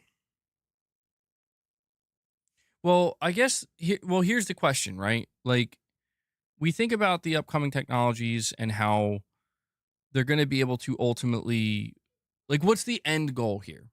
The end goal is to save on performance, to leave overhead. That's my understanding, right? And so the question then becomes, well, then what will developers do with all that overhead, with all of that extra capacity to, to do more with their game? What does that look like? This is where I feel like we are kind of running up on a slight problem, not a major problem. It's dependent upon each studio and each publisher. But the problem of like, well, okay, how do we really innovate at this point in game design, in game development? Because like, yeah, we're going to get better graphics. We're going to get, we're going to get all these improvements, but we know that so much game design has remained unchanged. And I don't think anybody's saying that it needs to change, but it's like, well, what's next? And I feel like when you listen to Mark Cerny's, when you listen to what he had to say about the PS5 and the everything that went into it on the road to PS5 discussion, you could tell he was approaching it from the angle of he wants to try to make it easy for game devs to be able to innovate on game design. And I don't know that that happened per se. In fact, I think it would be safe to say that that didn't really happen, but it's not exclusive to PlayStation. It's just generally speaking, game design hasn't seemingly, and I don't know, again, this is maybe just the idea of diminishing returns where it's like, I don't, specifically in the AAA space, like GTA 6 could be that moment.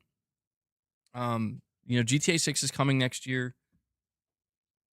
Boss, oh my god, bro, you're going to turn the stream off. If you turn the stream off, that means no treats.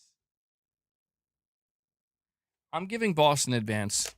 This is in good faith that we will hit 25 members. Please, God, just don't accidentally hit the kill switch and turn the stream off again. Zero, no in-world scope.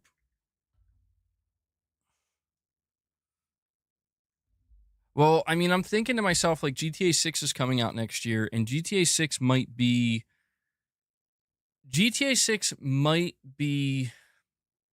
the game that brings a level of, I guess, I want to say innovation.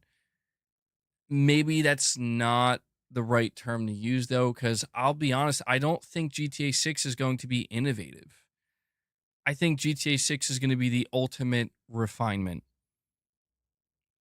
And that's not a bad thing. That's actually really good. But I think GTA 6 might represent the peak of like we're going to take it to the limit. Like, this is as far as you can push it. This is as far as you can push open world game design mixed with realism and graphics and AI, and it's not saying we're here to do something different that hasn't been done. We're here to show you we're here to show you the like I said, the peak of how it can be achieved. And that's still, I think, kind of, I mean, look, I'm not qualified, to be honest, to be trying to really speculate on what the next area is for innovation in game design. I mean, I'm sure there are game developers right now, probably losing their minds over that very question, losing sleep over it.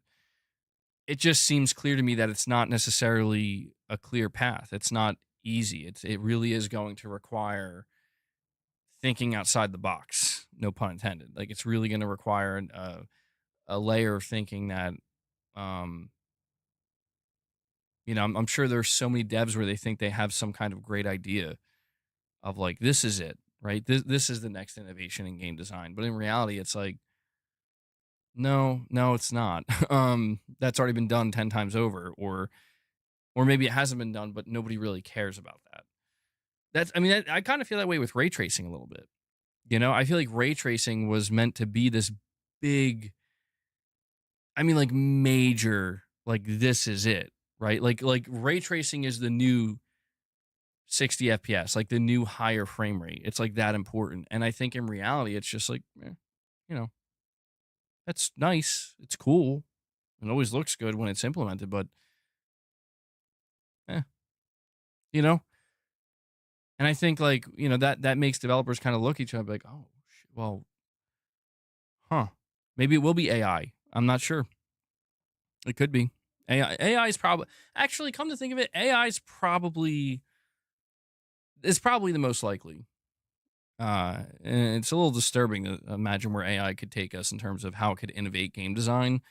Some people would say it might curse game design.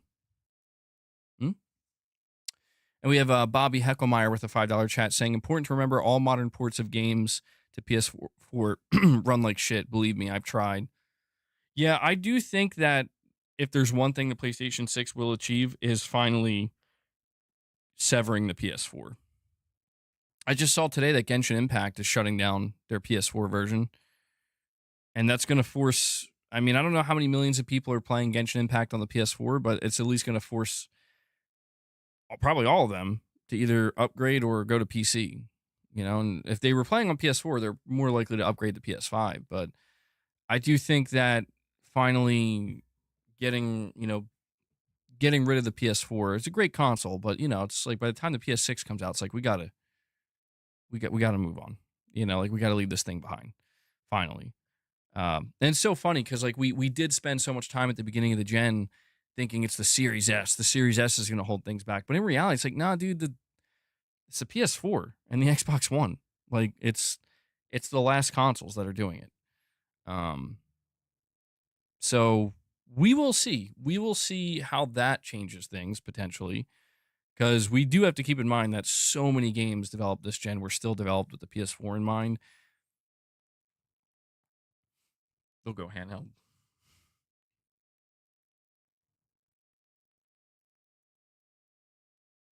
Consoles have come a long way in terms of backwards compatibility. They have, yeah.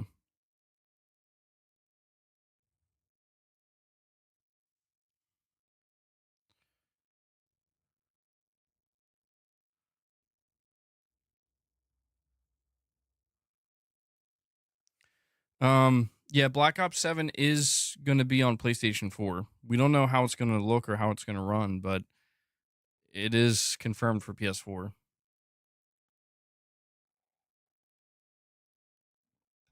Innovation in games is making something fresh or incorporating new ideas on already established design philosophies. Take Bloodborne, featured faster combat relative to DS1. Elden Ring featured an open world. First next gen Madden coming Friday. Yeah, that's true. That's true. It took Madden a long time, but this is the first year. That's crazy.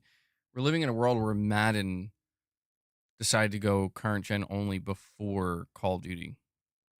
That's so weird. That's so weird. So in other words, we're not getting a true next gen Call of Duty or current gen Call of Duty until 6 years into the generation. That is, whoa, that's actually wild. I don't like that. I think that's pushing it too far. You've played Genshin Impact before, Lady Gamer?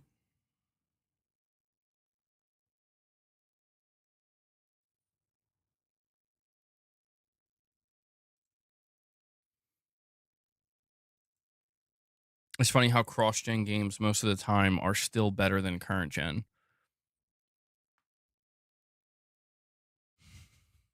What is up with that? Next Call of Duty Zombies map Friday. If you buy Madden, you suck. We're talking the same nonsense when the PS6 releases. We like stop supporting the PS5, Sony. I mean, I do think I'm going to have a very different mentality going into the PlayStation 6. Honestly, I think I'm going to have almost like the opposite mentality going into the PlayStation 6. I remember when I went into the PS5, I thought cross-gen was a mistake. I thought the Series S was a massive mistake. And to be fair, the Series S on the Xbox side of things has given them problems. But I'm just referencing that because I was like, well, maybe they were both a mistake. It's like the Series S and the PS4 are a mistake, supporting the PS4 because they're going to hold things back. But again, then it was like, well, Sony can't even sell PS5s because they can't produce PS5s. It's like, oh, okay. So what does this mean? And ultimately, what it meant is, well, you're going to see Sony do a lot of different things this gen. And all this has basically prepared me for the PlayStation. Well, it's prepared me to expect anything. But I wouldn't be surprised if the outcome of all of this is next gen with the PS6, Sony gives a big marketing push, and it just is abundantly clear that, PlayStation's time in the sun alongside every other console manufacturer except Nintendo, like the traditional home console's time in the sun is up. Not that it's dying or is going to go anywhere. It just means that, it's there for those who want it. It's no longer it's no longer like I feel like previous generations, you kind of got this feeling with the home console that it's like, it's a must have product. Like you need it. And exclusives fed into that, by the way. Exclusives are hugely a part of that. I think next gen could be truly Sony trying to convince you need it, but it being like very painfully obvious to everybody that you don't need it. And my biggest reasoning for this is, again, the PS5 Pro. Granted, the PS5 Pro, my whole thing with that, and I said this earlier, but it's worth saying one more time. The whole thing with the PS5 Pro is it's optional.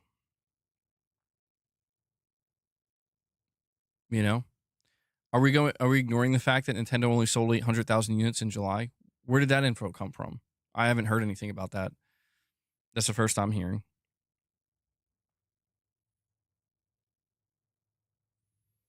But like, the PS5 Pro was completely optional. My question to you and to everybody is, if the PlayStation 6 is announced, but there is no game, there's not a single game on that console that is only on that console, what does that make it? It makes it totally optional. And I'm prepared for that. Like I am prepared to basically find out. I don't want to say no, worthless is crazy. It's not worthless, but it's optional. And I guess what I'm trying to say is, like, I have my PS5 Pro, and when the PlayStation 6 comes out, I am fully prepared to look at the PS6 as the exact same way, in the same way that I looked at the PS5 Pro, where it's like, all right, it's time to upgrade, and there's going to be a lot of people that I encounter that are like, yeah, I don't want to upgrade. I don't see a point. I don't know how, dude, I have no idea how Sony's going to attack. I can't stop thinking about that because it's like, that is going to be, you want to talk about like when I tell people to expect anything, like when it comes to following PlayStation, expect anything. I mean, when it comes to the rollout of the PlayStation 6, that is, I could not emphasize that enough. Expect literally anything. Expect Sony to go crazy with exclusives. Expect them to be like, we don't really give a shit if you buy this thing, but please buy it anyway. I don't know. It could be somewhere in between. You went almost 100% digital. You only stay physical for games you love. Or for MBG. Yo, he's staying physical just for me. Garrett says that won't happen, though.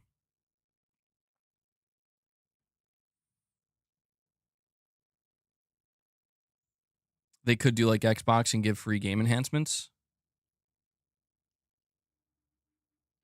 I mean, I do wonder, like, what's Sony going to do with remasters? Because I'll be honest, man, I feel like there's this part of me that feels that, like, Sony might come out here with the PS6 and be like, here's a PS6 remaster of, I don't know, of, like, Spider-Man 2 or something. And I feel like I just feel like you can't fucking do that. Like, and the biggest reason is because, dude, this game is on PC right now. What you're showing in this remaster exists on PC right now. I don't know. I don't know if they're, I don't know how they're, like, how do you even market that, dude? How do you even, I don't know, man. Sony's got a really interesting challenge ahead of them that I can honestly say, like, if you stack up the challenge that Sony has for the PS6 to every other PlayStation console, there's nothing quite like it. Destruction All-Stars Remastered. Destruction All-Stars Remake. PS6 exclusive. $70. $80. PC is basically making the remasters not remasterable. Well, I don't know. I mean,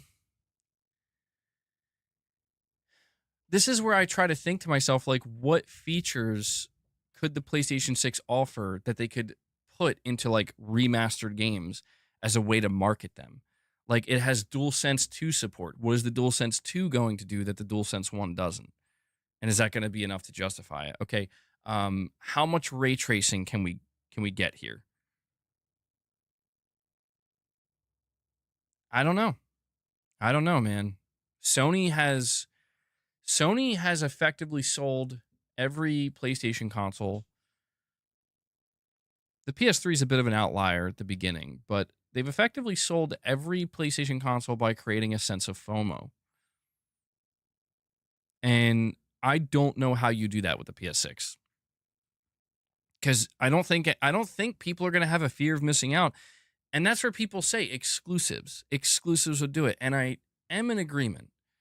Exclusives would do it to a degree, but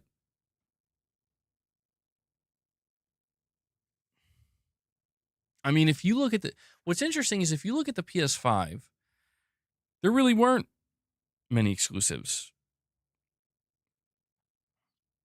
Do you think Sony could try to do what they did with the PS5 and, like, kind of really, like, well, I mean, Ratchet and Clank was exclusive until it went to PC. That was a big one. Maybe Sony will just reserve one or two games. They could take that approach where they're like, listen, at launch, we're going to have Bloodborne Remake, PS6 only exclusive. And then we're going to have another game.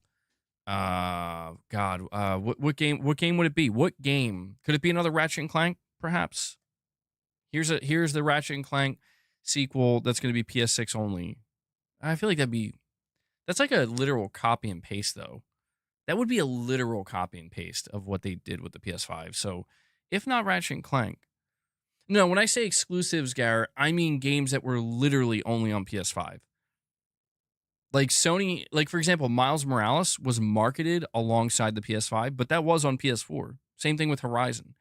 And I feel like we're going to see that again. Like Horizon 3 could be marketed alongside the PS6, but there's no chance that's not coming to PS5. You know? That game is 100% coming to PS5. Maybe they could have an Astro game. Oh, that would be a good one. You know, if they could have a lineup somehow of Astro and Bloodborne as like PS6 only games, that would fucking, I think that would do it. Now maybe like eventually they'll come to PS5. Maybe they could do backports of PS5 versions. Yeah, Demon Souls was a PS5 only game. That was a big one. And that I think Bloodborne could fill that spot. They did have Astro's Playroom. They could have a full-blown Astro sequel. But I don't know. We're cutting it close though. We're cutting it close, right? Like, would they be ready for the launch of the PS6? Maybe they could make it a smaller pack-in game like they did for Astro's Playroom. And then later on they'll do a proper Astro 2. I mean, dude, does Sony just say fuck it and make Wolverine a PS6 game? It'll still be a PS5 game. But do they just say fuck it and be like, we're going to market this along? We're going to re-reveal Wolverine at the PS6 event.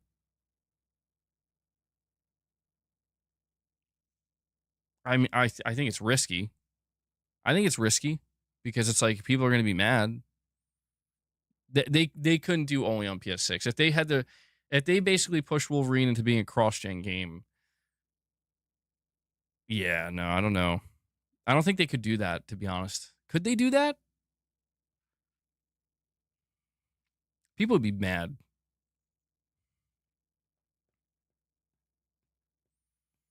You think as long as it still releases on PS5, it'll be fine?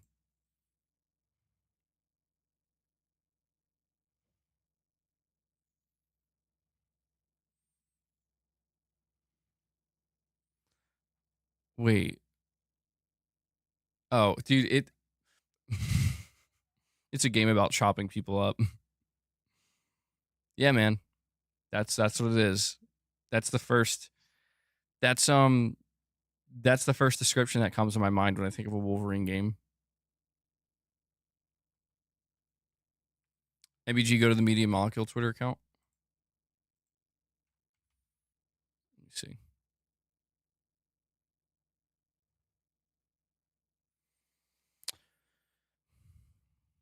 Media Molecule.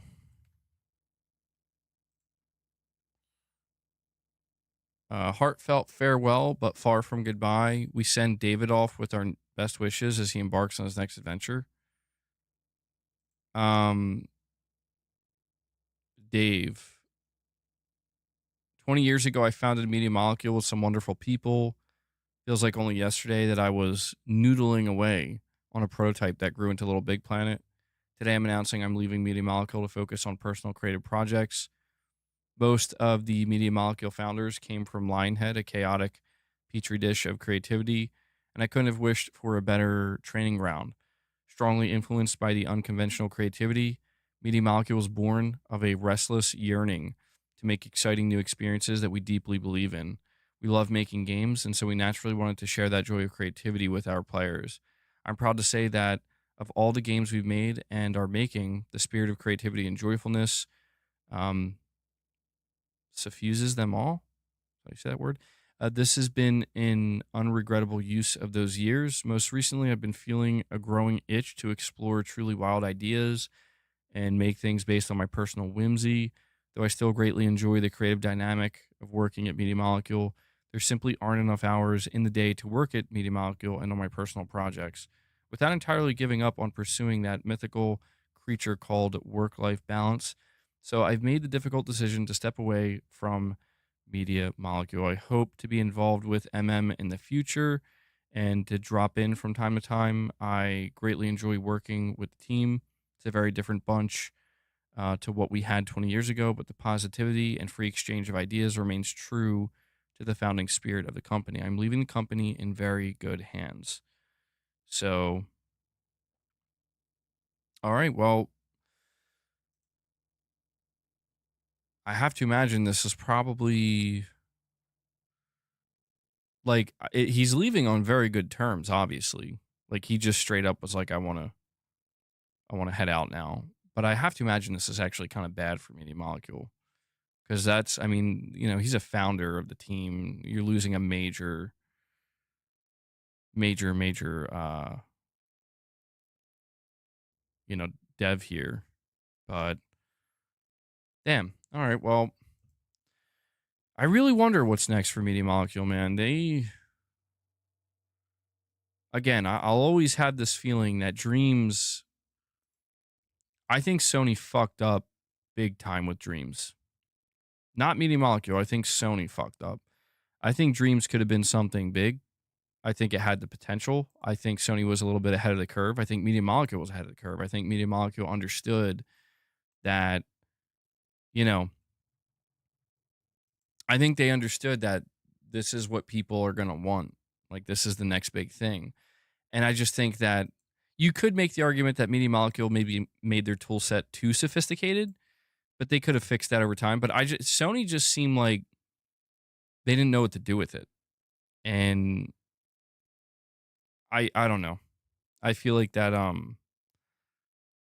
something that if Sony had a bit more foresight, they could have realized that, if we were to put this on PC, do a proper PS5 version, screw it, maybe just put it everywhere. Because it's a creation tool, it's creator generated content. Yeah. And I imagine that a lot of people at Media Molecule felt pretty burned by that, How could you not? Because they probably knew. Like the Media Molecule devs probably knew like this is big. Like Sony, come on. Like just get behind it in the right way. And so now I'm not necessarily displeased with the alternative. The alternative is now they'll make a normal game. But I do wonder what that looks like.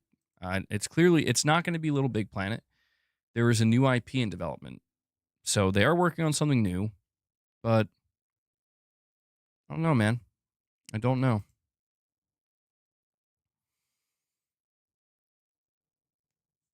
I think they've been working on a new IP for like 2 years now, a year and a half, 2 years, something along those lines.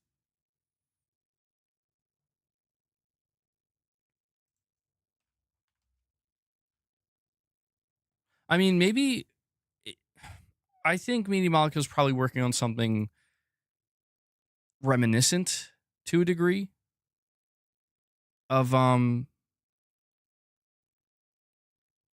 Little Big Planet, but yeah, I they did make it clear that they're moving on from Little Big Planet and they're moving on from Dreams. So I don't think they're going to do anything like over, just like so. I don't think Media Molecule is going to come out and be like, "Here's a first-person shooter." I don't think it's going to be like that. Probably trying to make a Temu Roblox.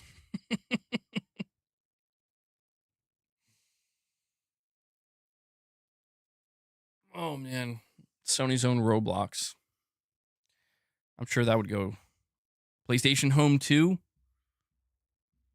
I don't know. I feel like it's just going to be a regular game, maybe a platformer of some kind, potentially 3D platformer. I mean, Media Molecule's a really awarded studio, interestingly enough. So they have that prestige. Am I going to try the Hell Is Us demo? I'm not sure. I might try it. I got to be honest, man. Like I am now, it's beginning to dawn on me how much is going to be required of me to platinum Death Stranding 2. It's dawning on me. I did not realize how long it's actually going to take to get 5 stars for some of these facilities. At this point, I am laser focused on making sure this game is done before Metal Gear drops. I don't think, hopefully it won't take that long, but I'm realizing that, dude, some of these facilities, like once you get 4 stars, you need like another like 2,000 stars or some shit, something crazy like that. I don't think, dude, there's no way I'm getting it in 95 hours. I'm at like 75 hours now, and I haven't 5-starred a single facility. So I'm going to have to, yeah. I'm close to 5-starring some facilities, but yeah, I'm more with Garrett here. He's 150 hours in, probably got 20 more for the platinum. You're just suffering. Try to enjoy it. No. To be clear, I'm enjoying the game. I'm enjoying the platinum process. I'm just, the only thing I'm struggling to accept is that, you know, it's going to take up a lot of time, and I might not be able to play. Like, other things I would think about playing are going to have to take a back seat. The only thing I'm not letting take a back seat is Metal Gear, though. Like, I want to play Mafia, but if that's got to wait until I'm done with this, then fine. And if it's got to wait even longer because I got to play Metal Gear next, that's fine. Like, I just want to take my time with my games. But I got to be honest, like, I'm loving the platinum trophy process for Death Stranding. The gameplay becomes the most satisfying in this zone of the game because you're just on this grind and you're on this, like, I don't know, like, once you get the facilities lined up, you take on like 6 different orders and you're like boom, boom, boom, boom, boom. It just, I don't know, there's something so satisfying about it. It definitely hits that dopamine center, you know?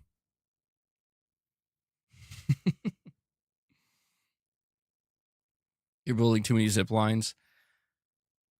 You ran out of chiral bandwidth. Damn, dude.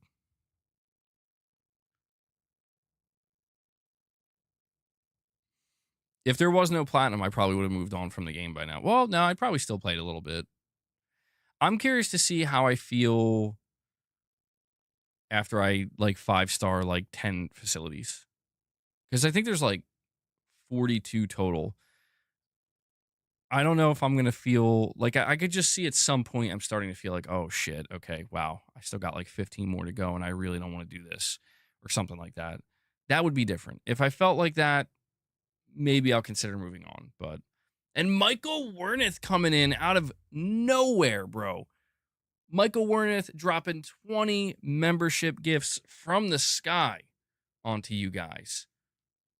Holy shit. He was waiting. Who's holding on to that? Michael, thank you so much for that, buddy. Michael Werneth always showing great support to the channel and to the community. He says, sorry, I was on the potty. No need to be sorry, Michael. Thank you so much, bro. That actually just got us to 25 members. We need some W's in the chat. And I want to encourage anybody, if you're in the chat right now, if you got gifted a membership, if you were lucky enough to receive one, go check out some of the members' content. We recently reacted to PlayStation's 2025 business meeting. And we also did some Death Stranding 2 gameplay.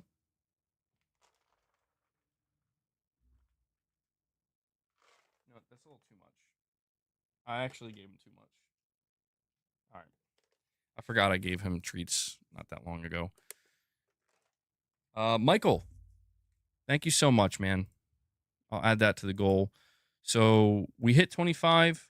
The cats get fed. We'll see if we can hit another 25 before the stream is over today.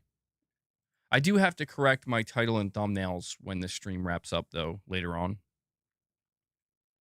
Yeah, I got to make sure I do that before the end of the day. But yeah, guys, if we end up hitting 50 members, we'll do some reps at the end of the stream as well. Good stuff, bro. And I'll give this to Michael as well. Good God.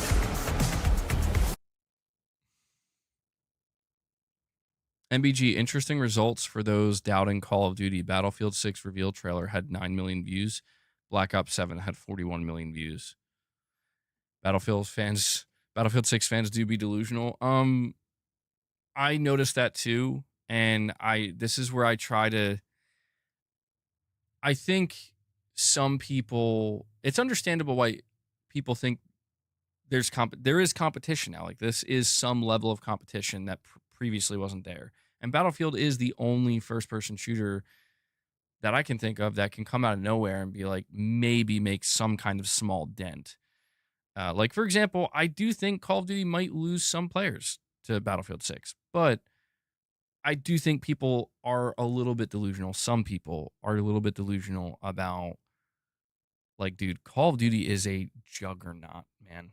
Like, I think some people kind of forget that every time Battlefield slipped up and messed up, Call of Duty, not to say that it didn't mess up, it kept just rinse and repeat, it had a formula, it stuck to that formula, it did not deviate from that formula.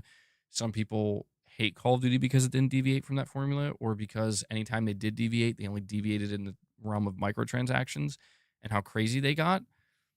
They just kept trucking along, man. And I mean, Battlefield's last game was a complete failure. And you don't make a comeback to where it's like you go from almost killing your franchise to now your franchise is as big as Call of Duty.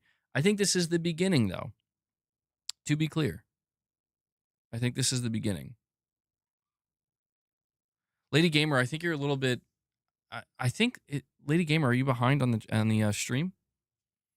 Because I see you saying 20 memberships for Michael Warneth. Like, I'm assuming you're trying to get my attention.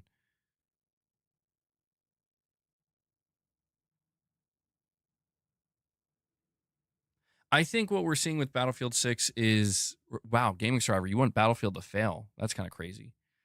I think what we're seeing with Battlefield 6 is the beginning of the potential comeback of a franchise that won't beat Call of Duty.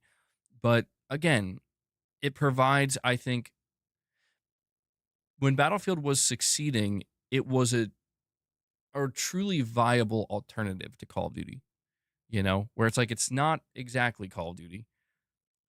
It's not as arcade like as Call of Duty, but I say this as somebody who's played both games. Like, yeah, a Call of Duty player can definitely convert to a Battlefield player. That's certainly possible. I think there's also even more Call of Duty players who will not like Battlefield because it is different enough. And so, yeah, I don't think Battlefield's going to take on Call of Duty directly. Like, oh man, it's, Black Ops 7 is in trouble. I don't think so. I think Black Ops 7 is in the opposite of trouble. I think the biggest concern that Activision and Microsoft probably have with Battlefield is, how many players is this going to take away? Not enough to hurt us, but enough to potentially make it so that our player count this year is kind of below last year's. Again, that's not enough to damage Call of Duty, but it's enough to probably frustrate Microsoft and Activision to be like, damn, we're seeing a little bit of a dip. But I do need to remind people that I think Black Ops 7 has so many views on its trailer, and I think it's going to have so much excitement simply for the fact that it's a follow-up to Black Ops 2. And if you know anything about the Call of Duty community, they consider Black Ops 2 the peak of Call of Duty. Black Ops 2 is by far and away considered like the best Call of Duty of all time. This is a direct sequel to that. So the expectations are very high. Will they deliver? We'll find out this month. What are my thoughts on skill-based matchmaking? BF6 uses it just like Call of Duty, and some people are pissed. There was like a small period of time years ago where I cared. I stopped caring a while ago. I stopped caring about skill-based matchmaking because it's just not, it is what it is. There's nothing that can be done about it. These companies have made it clear that they've done testing and there is actual data that, was revealed to them that skill-based matchmaking makes it so people don't leave your game. It's never going away, and it will be implemented in every game that has any level of competition to it. It will likely be in every game because these games live or die based on whether people are going to continue to support and continue to show up, and skill-based matchmaking facilitates that. It makes it so that you will have some good games, you'll have some bad games, you'll have some okay games. If there's no skill-based matchmaking like back in the day, you're either going to you're going to be either really skilled and shit on everybody, basically, or should, like, if you're whatever team you're on, you're giving them such a massive advantage, and the other team is going to feel miserable. Or you're going to be the player that's not that great and pretty much gets shit on. Um, the people who complain the most about skill-based matchmaking are the skilled players. And that's understandable because the better you are, you can dominate probably 99%. Like, if you're that skilled, you can dominate 99% of the player base, but because of skill-based matchmaking, it's going to put you in matches with that other 1%. So you're playing people that are very close to skill, your skill level. So if you're an elite player, you're going to be playing other elite players. And the elite players, when you're playing public matches, the elite players want to play normal players, not elite players, so they can absolutely fucking stomp them.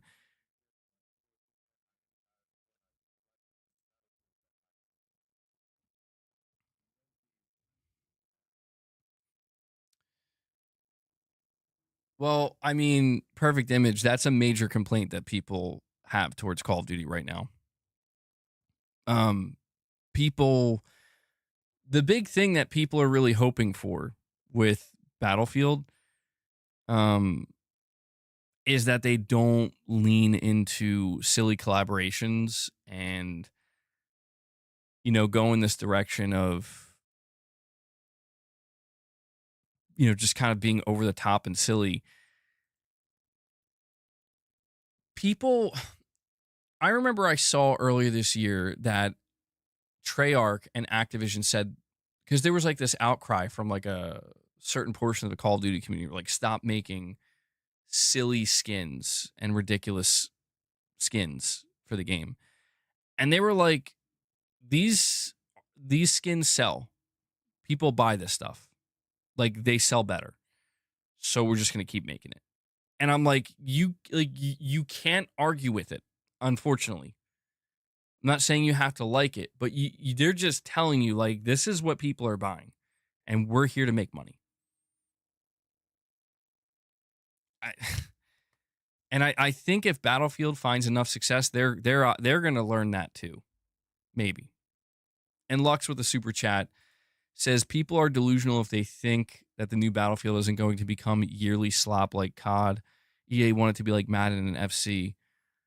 Well, that's why I think people should really enjoy this beginning period for Battlefield 6, because it's possible that if it succeeds, maybe they will stay true to what they're saying and they won't deviate and they will stick to that military theme and not go too far out there. But I just, people need to ask themselves, why is it that Call of Duty is so successful? Why is it that people cry so hard about Call of Duty and yet it's still so successful? And this is where I try to tell people, like, it's because the numbers don't lie, man. And I think the reality for something like Call of Duty is people cry about it every year and still play it every year. I think people complain about, I do think there are players who actually did leave, but they just, they're a little bit bitter because they kind of realize that Activision and these, and Microsoft, they're like, yeah, we don't need you. Like, we got like, we got little Jimmy over here who's gonna pay $30 for this skin. You probably wouldn't even buy the battle pass. So yeah, we don't need you, bro. We got casual Sally over here who, we made a really cute rainbow unicorn skin, whatever. She's not very good at the game, but that's why we have skill-based matchmaking. And I understand from like a hardcore gamer perspective why all that sounds like it sucks, but it is the reality. And that reality is not exclusive to Call of Duty. That's the reality of like all live services, man. I just saw that they brought Power Rangers to Fortnite and people are going nuts. Dude, that I like, look, I don't play Fortnite, but even I'm looking at that. I'm like, bro, I grew up with the Power Rangers. There's a level of nostalgia where even I'm like, what's going on over there? Doesn't mean I'm not. Doesn't mean I'm hopping on Fortnite. Certainly doesn't mean I'm I always liked the White Ranger.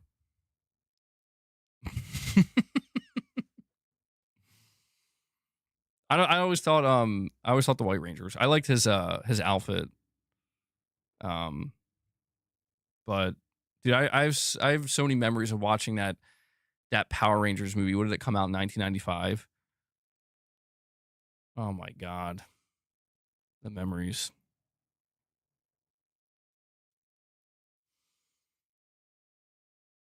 Dino Thunder White Ranger? No, the original White Ranger.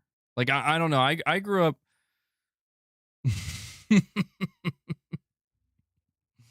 MBG full on white Power Ranger. I grew up with the original Power Rangers, dude. So, I mean, I always the Red Ranger was cool too, I guess. But yeah, after the original Power Rangers, once they started going into like, I guess just constant different iterations, they lost me. Also, fun fact: I think Buckethead, the guitarist, known as Buckethead, I think he actually wrote the theme for the original Power Rangers. Mind blowing. Absolutely mind blowing, dude. MBG, those colorful, cartoony Call of Duty skins are doing record breaking sales numbers, and people really think Microsoft / Activision will listen to them. Well, that's what I mean, man.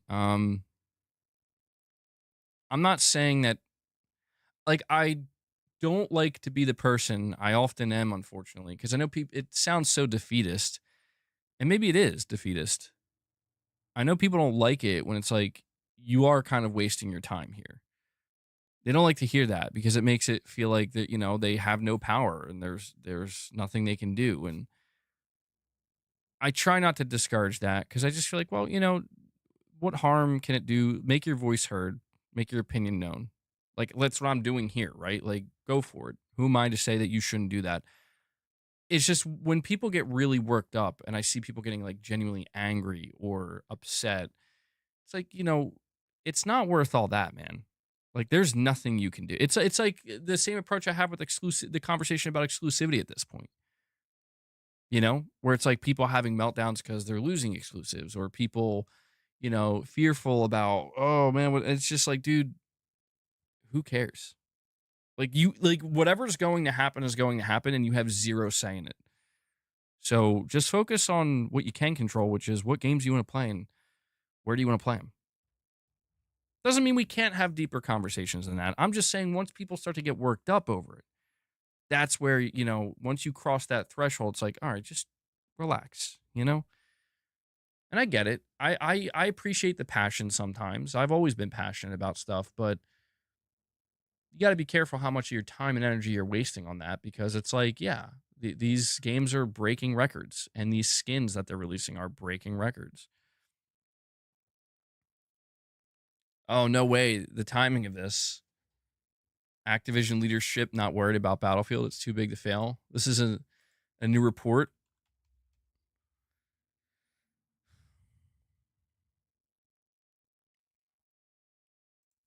This is from Tom Henderson from Insider Gaming. It's an exclusive report. Tom Henderson says Insider Gaming has learned that Activision leadership has been taking note of Battlefield 6's recent hype, but is not worried that the franchise will surpass Call of Duty. Speaking with sources who wish to remain anonymous because they were not authorized to talk about Activision's internal conversations, it's been said that although Activision is keeping a close eye on Battlefield, they are not worried about the game outcompeting its flagship franchise. It's said that Activision leadership believes that Call of Duty is, quote, too big to fail and will remain a profitable, annually released franchise for many years to come. At the time of writing, an annual Call of Duty title is penciled for the next 4 years at least. This year's Call of Duty title, Black Ops 7, is to be a strong title according to those familiar with the game's plans, despite internal problems in development. Interestingly enough, this year's Call of Duty will take place in a slightly futuristic setting, similar to Battlefield 6, with both games targeting a similar audience. Whether or not that direct competition will impact Call of Duty is unclear, but at the time of this writing, Activision does not think it will. There's also Battlefield 6's Battle Royale to consider, which is believed to be a free-to-play component to the premium game.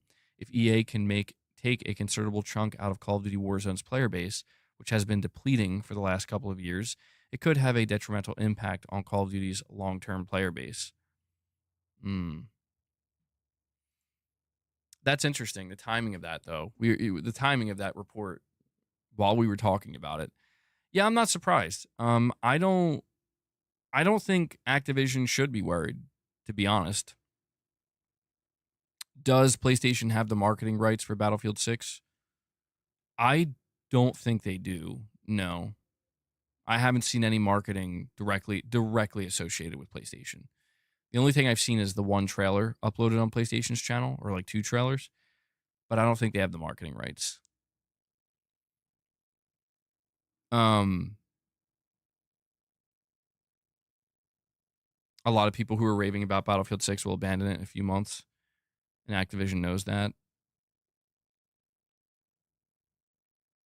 Well, I think the big thing that Activision is betting on and why they're not worried is because they know what EA will have to do to make Battlefield anywhere near as successful as Call of Duty.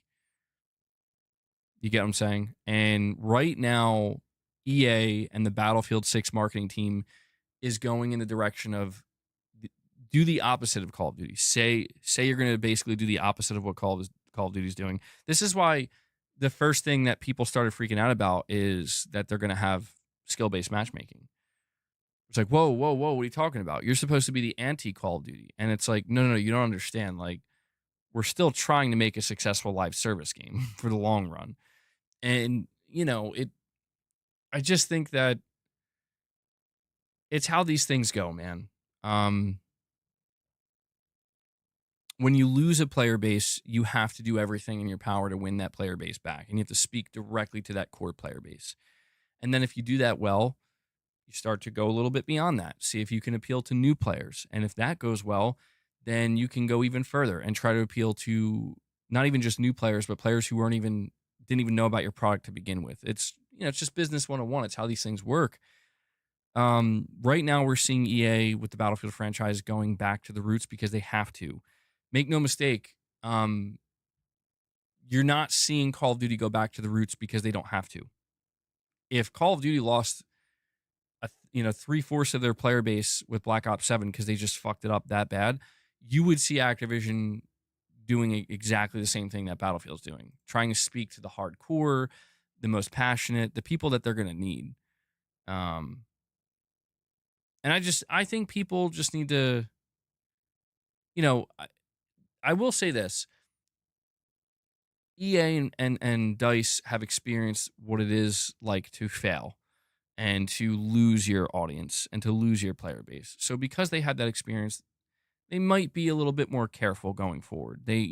Hopefully they've learned some things along the way. As far as I'm aware, I don't remember the closest Call of Duty got to failing was like with that game Infinite Warfare, where Activision panicked so hard they're like, we got to remaster Call of Duty 4 right now. This wasn't even part of our plans, but we're so nervous that this game's going to fail, we got to put this in there just as our safeguard, which is genius. It's like kind of a genius plan where it's like, holy shit, that's actually really smart. And I think it did save them. Because I remember for me, dude, they lost me. That I'm like, dude, Infinite Warfare looks like ass, bro. And then they showed that remaster. I'm like, I was like, okay, they got me. They got me hook, line, and sinker with that one. I was not expecting that. But that's kind of the irony, right? Is that like that was that moment for Call of Duty where they're like, we lost everybody. What do? Give them the thing that brought them here in the first place, and hope we don't fuck it up this bad next year. If you think about what Battlefield 6 is, that's what Battlefield 6 is. Like, let's just face it. Battlefield 6 looks like a Battlefield 3 remake. That's not a bad thing. It's, it's got new maps, which it should. It is a new game, but you understand what I'm saying. It's like they looked at the blueprint that is Battlefield 3 and be like, this was the peak of our franchise. Let's emulate as much of this as we possibly can. And we'll take it from there. And I just think people do need to keep in mind that we are talking about EA. We are talking about a company that absolutely knows not only how to have and maintain successful live service games, but exploit the absolute fuck out of those live service games. So, you know, I just think people just need to relax a little bit. Like it's still EA, guys. You know, like just like if Black Ops 7 did fail and they went back to the basics, it's like it's still Activision, man. It's still Microsoft. Like they're not gonna. I don't know. It's all give and take. You know, you give them an inch, they'll take a mile. If you give them a mile, they'll take 5 miles. And if they can take 5 miles, they probably know that they can take 10. And if they can take 10, it's all a matter of like what's the breaking point.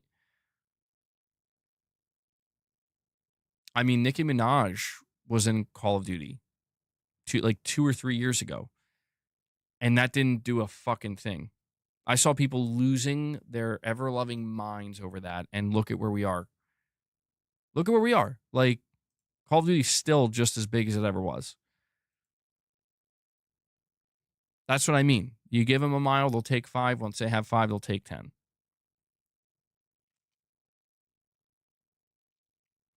Bad Company 2, me and my friend would go 50-plus kill streaks and helicopters dominating the game. Dude, I remember that. The helicopters were so OP.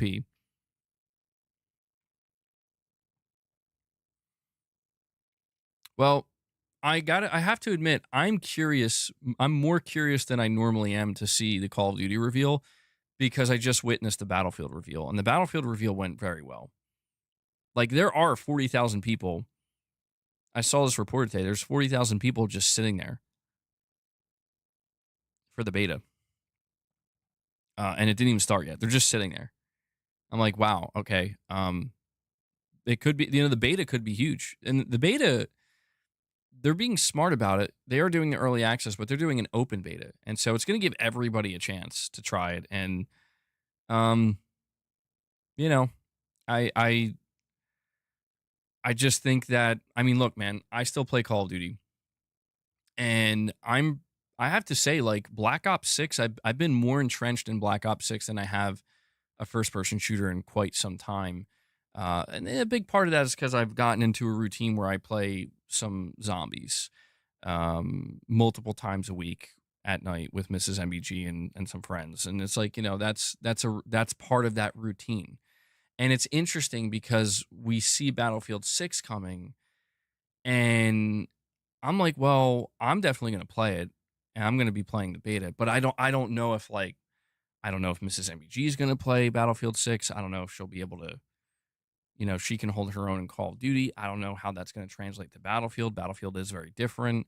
I don't know if my friends are going to want to transfer to Battlefield. And that's where I can tell you, like, dude, I do know with Black Ops 7, there's going to be probably another zombies experience. I know that Mrs. MBG is going to want to play that. And I'll probably want to play it too. I've always enjoyed Call of Duty Zombies. I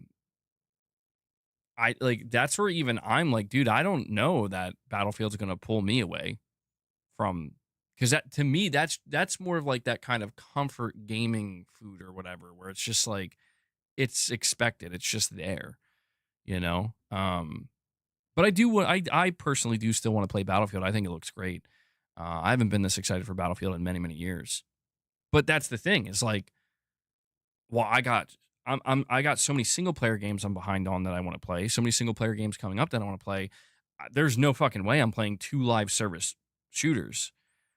You know what I'm saying? Like, I don't have that bandwidth. I mean, unless I literally convert to just streaming games on my channel, like, I'm not gonna be able to play Battlefield 6 as much, you know, and then sink time in the Call of Duty Zombies, and then play all these single player games, and then try to platinum these single player games. It's too much. I don't have that bandwidth. It's not possible for me. So I could be that person, you know, I could be that person that buys Battlefield, plays the single player, plays multiplayer for a month, maybe 2, and then maybe goes back to Call of Duty Zombies. I don't know. Or hell, maybe maybe Sony will drop Fair Games out of the sky. Be like, that's my game now. I'm the prime example of the customer that Sony fucking wants, dude. To a degree. I am the prime example of a customer that gets hooked on live service games, and Sony wants me to get hooked on their live service game. Now, I got hooked on Helldivers for a while, but Helldivers for me was not like it. Helldivers for me is not comfort food gaming, which is a good thing, I think. But eventually, I wonder if Sony is ever going to drop that game that it's like, oh, this is now my go-to. Like Dead by Daylight for years was my go-to game. PUBG before that. It was PUBG. It was like basically Call of Duty, then Call of Duty replaced with Battlefield, then Battlefield replaced with PUBG, and then somehow PUBG replaced with Dead by Daylight. And now I'm just like back to Call of Duty again. And yeah, I've never been against live service games, but I just wish Sony would make something that is fucking cool. Like outside of Helldivers 2. Helldivers cool is really cool. But I think you know what I mean. Like I would like to see Sony. I mean, I understand why they're not doing it, but it's like Marvel Tokon Fighting Souls seems like it's going to be a huge successful live service game for Sony, and that's great. I'm happy for them. But I'm like, that's not going to be my go-to game. Like I'll try it. I'll play it. It looks good. It looks fun, you know? Like I could definitely have some fun with it, but I'm not a fighting game dude like that, you know? Like I couldn't get into it. Well, who knows? Maybe I could. Maybe I'll try to become like really fucking good at it. PUBG 600K players in the last 24 hours on Steam. That's insane, dude. I'm not surprised. PUBG is such a good game. Like that is the de facto. To me, that's the de facto battlefield, not battlefield, battle royale experience. I know for a lot of people it's Fortnite, but nah, dude, PUBG is it. Yeah, the Marvel Tokon Fighting Souls beta is coming next week.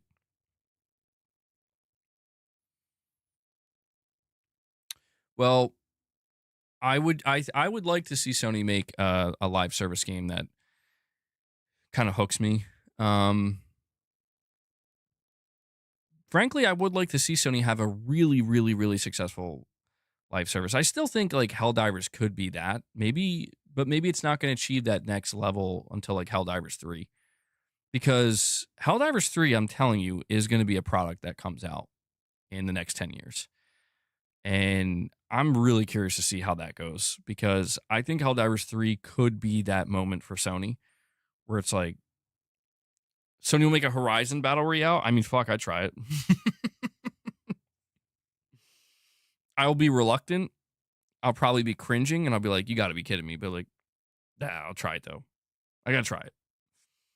Why not? You think Fortnite broke the shooter genre and everyone's still catching up? I don't agree with that, Gaming Survivor. I don't agree with that. Well, I mean, I agree with that in the business sense. Business sense, yeah. In terms of mechanics, though, oh, I don't know about that one, man. I still think, I don't know, man. PUBG is up there, dude. Like PUBG, I've never played a shooter that gave me the feeling that PUBG gave me, ever. Like the closest thing maybe was like Call of Duty 4 Modern Warfare, but PUBG's mechanics and that the skill ceiling for that game, so good. But yeah, I don't know. I could never go back to PUBG at this point. Not because I have a problem with it, but you know, just like personal reasons. But yeah, I mean, Call of Duty still feels good to play. I think Call of Duty nailed its mechanics back in 2007, and it just is like, let's just refine and refine and refine, and it's like, yeah, it's good. Rainbow Six, yeah, Siege is still a really popular game. I remember I played Rainbow Six Siege when it first came out, and then fell off of it very quickly, and I didn't realize it was going to be like a major live service title. I was upset with Rainbow Six Siege because I was like, it's not Rainbow Six Vegas 3. I wanted Rainbow Six Vegas 3 and I never got it. So I was a little bit upset with that. Maybe Horizon Online would be a Monster Hunter replacement. Did you guys see that Monster Hunter sales are apparently kind of soft? Monster Hunter Wilds. This has been reported that apparently this game is not selling as well as Capcom had thought. And I'm like, I don't know. Sony, dude, this might be your time to shine. I need to ask any Monster Hunter players here. Why do you think the sales are, why do you think the sales aren't doing it. Like, what's it got boring fast compared to World? Well, it seems like its sales were completely front loaded. So I think it sold like, yeah, 10 million or something in like its first week or two. It did like some crazy number, but then it just like stopped. Like it really fell off. Like it has like no tail. Um, People were complaining about performance. I mean, dude, this is, I don't know, maybe this is where Sony can come in and it's like, it's your time to shine with Horizon. Maybe whatever people don't like about Monster Hunter, put that in your game. See how it goes. I don't know. Or whatever problems people have, correct it in your game. PC optimization and lack of difficult content. Interesting. Not enough improved since Worlds. The game needs an overhaul. You think Sony would get hate making a Monster Hunter clone? Yeah, it seems like it's a coin flip. I think they would get hate if it was a Monster Hunter clone in the Horizon universe. Like, I feel like if they tried to do something, I get the feeling that if Sony just tried to make a straight Monster Hunter clone with like better graphics, Capcom would probably be pissed. But I think Sony would get less hate for that than they would trying to make a Horizon Monster Hunter clone. No, maybe not. Maybe I had that wrong. I don't know. This Horizon multiplayer game might be the most cursed thing we ever see Sony do outside of Concord. I'm not sure. I'm just so scared.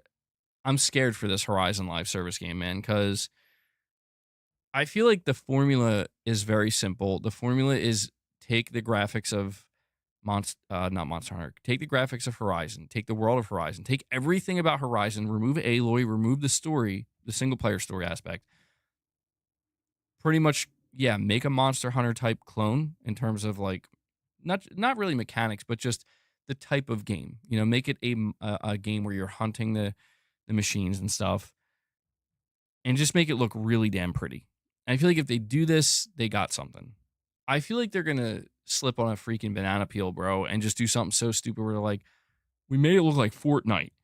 It's like, you know, like it's just I don't.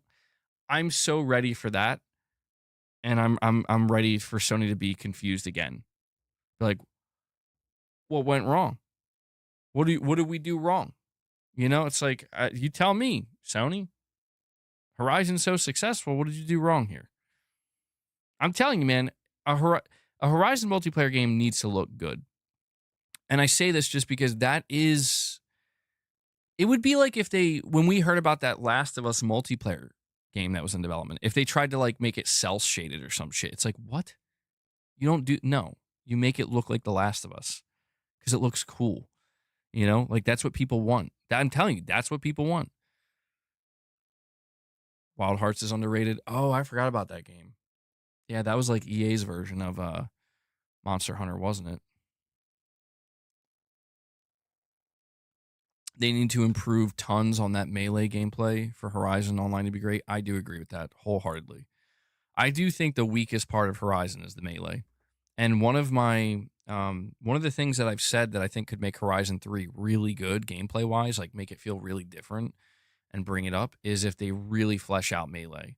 Offer a bunch of melee weapons, make it feel really good, and just make it an option. You know, don't make it the main, like keep all the weapons you currently have, and they definitely have unique weapons in Horizon, but bring up that melee, man. Horizon, but Aloy is also a hot stripper. There you go. There you go. So it's a winning formula. I find the too big to fail being applied to Call of Duty funny, not saying one flop can topple it, but if enough games or otherwise take people's attention away for long enough, it won't be sustainable. Dude, I'll be honest. I mean, you're right. I think even Activision and the developers at these studios are confused. I mean, because it doesn't make any sense. Like, if you're Activision or if you're Microsoft or if you're a developer at Treyarch, Sledgehammer, or Infinity Ward, you are probably like, how has this not, like, how have we not failed yet? Like, I think Call of Duty is an anomaly, dude. I really do. Well, somewhat of an anomaly. Call of Duty is basically a sports game. That's the best way I can kind of view it or put it, where it's like you would think Madden would fail or should have failed, or FIFA or whatever, or NBA, but they don't, because they're just, the player base is, they're sports fans, they're conditioned, they just give them their yearly game and they're satisfied, and they'll play it for that year and then they'll be there. It's a tradition. It's an annualized tradition. I think what's different about Call of Duty is it's not sports. It's a military shooter. It's a military FPS game. I feel like it is slightly an anomaly because this type of conditioning is only expected to be done for, it's only supposed to be reserved for sports games because you're getting the sports audience. I guess there is some level of crossover there.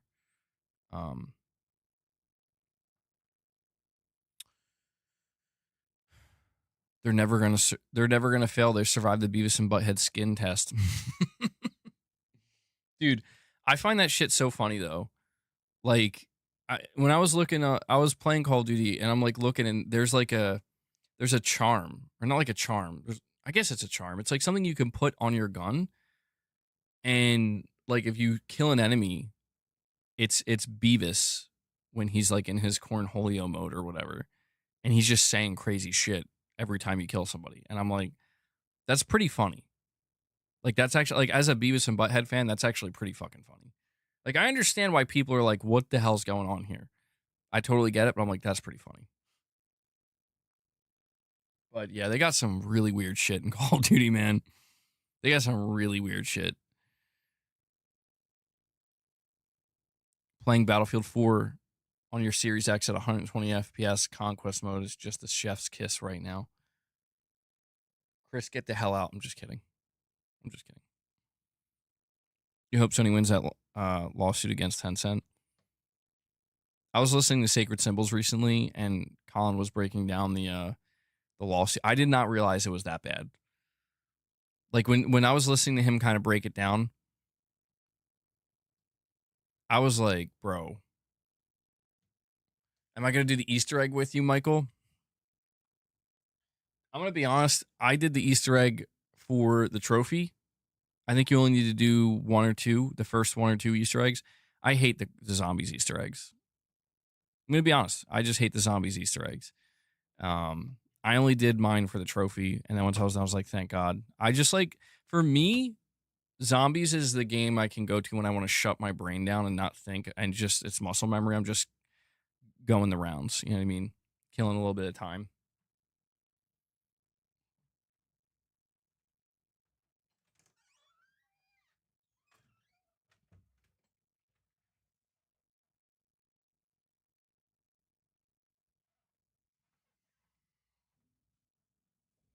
Come here, Luna. Tencent's not going to let Sony into the Chinese market if they lose this case. Yeah, well, looking over the situation with Sony suing Tencent, there's a lot of damning evidence, where, like, apparently there was even something in there where when Tencent was pitching Sony on trying to make a Horizon game, they were saying how so many of their devs are like massive Horizon fans and they love it. And when I was listening to Colin talk about it, he was saying how it's clear this game was already being made prior to any deal. Like, the assumption was they were going to be able to get the license, so they just started making the game. And I'm like, that's fucking wild. Like, that's actually insane if that's true. And you could understand why Sony's fucking pissed. We're like, are you kidding me?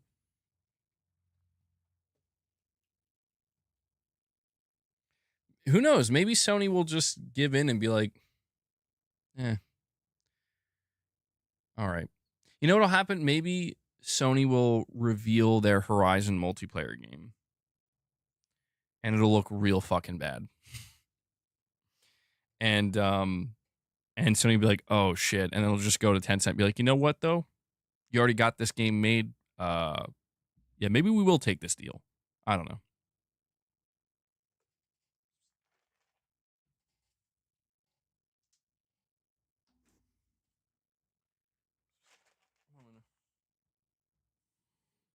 Could open the floodgates for Soulsborne clones to get sued. Yeah, maybe. Yeah, I mean, if I'm not a lawyer, obviously. Like, I'm not going to be paying that close attention to this. I'm just going to like be curious to see what the outcome is and the reasoning. But it does seem like this is something that's going to run pretty deep, where the outcome of this is going to have quite a few implications, not just for Sony and just for Tencent, but across the board.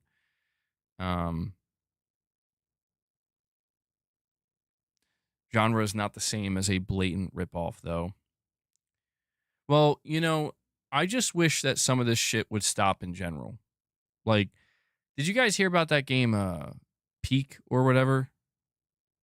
It's like this new game that exploded, I think, on Steam, and you're just trying to like climb a mountain peak with your friends. It's like one of those friend games that just kind of blew up. And I'll just see if I can find the report.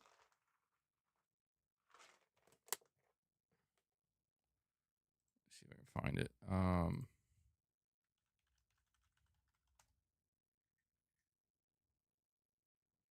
Yeah, here we go. So, Peak developers would rather you pirate its game than play the Roblox microtransaction riddled ripoff slop. Bro, you know it's fucking bad out here when a developer's encouraging you to pirate their game. The team behind indie hit Peak would rather its community pirate its own game than play the microtransaction riddled ripoff that has appeared on Roblox.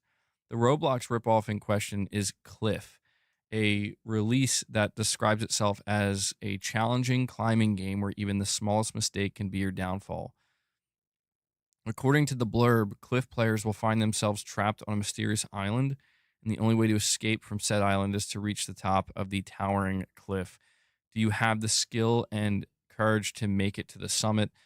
The creator, Pew Studio, does credit Peak as Cliff's inspiration, but this seems to be veering much closer towards imitation territory.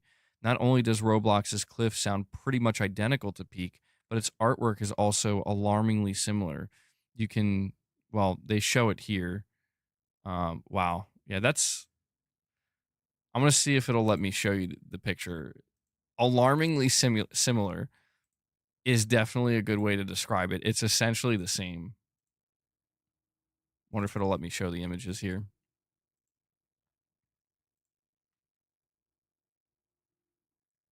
Yeah, it's not going to. Well, basically all you need to know is that they fucking look the same. It's just a different color palette. Like, that's literally it. But then they say we get to the gameplay itself. I've just watched some Cliff videos on YouTube, and again, we are into blatant copying. Both games have an airport as its lobby area. Both games have first-person views for climbing. Both games have a stamina bar that work the exact same way. To quote our own video, if you showed someone Cliff and Peak, they would think that they are the same game. Hold on. So, I mean, yeah, I feel like shit like this it's real bad, man. I mean, anytime a game succeeds, you have these blatant ripoffs. And yeah, I think that's the thing. Roblox has that all over the place, dude. You're right, Lux. Like, that's nothing new at all. It's crazy, dude. This is where I feel like we're in territory where I don't think anybody knows what to do.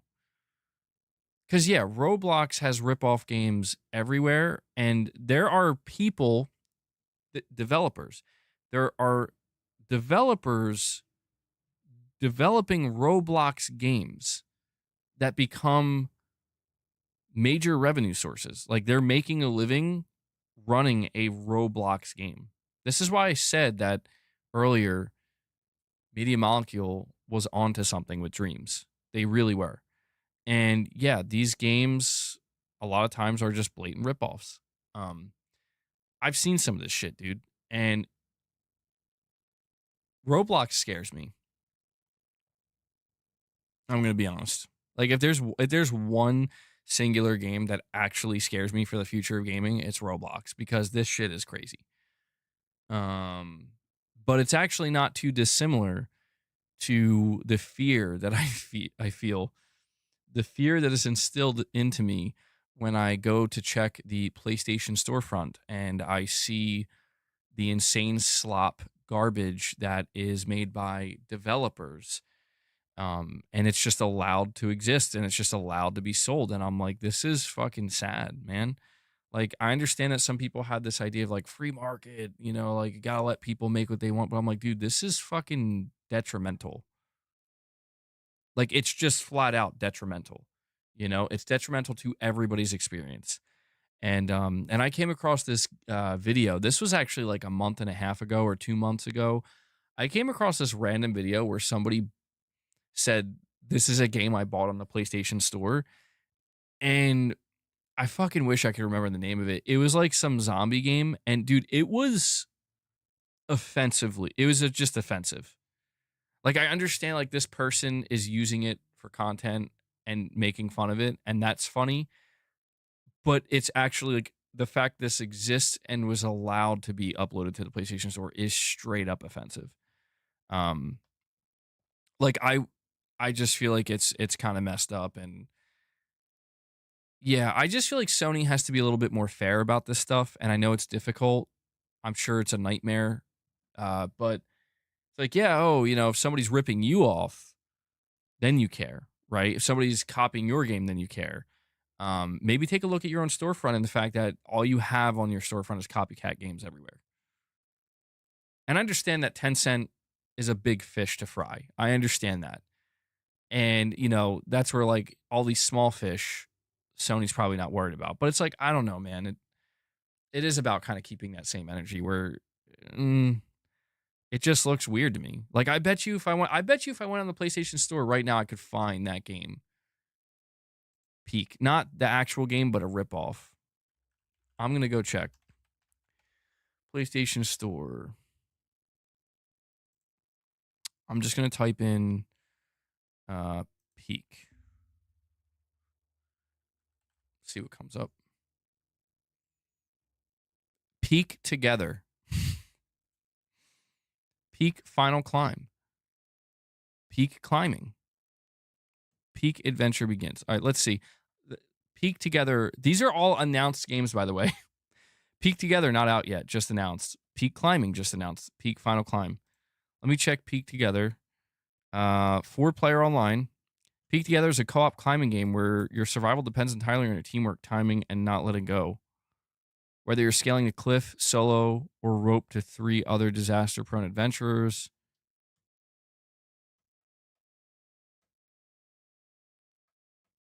Peak Together is a registered trademark. There's no imagery of this game, by the way. There's no video. There's no imagery.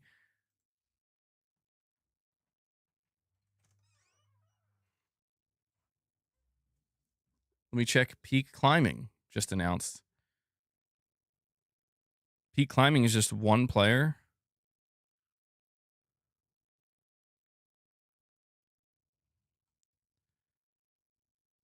I don't know, man.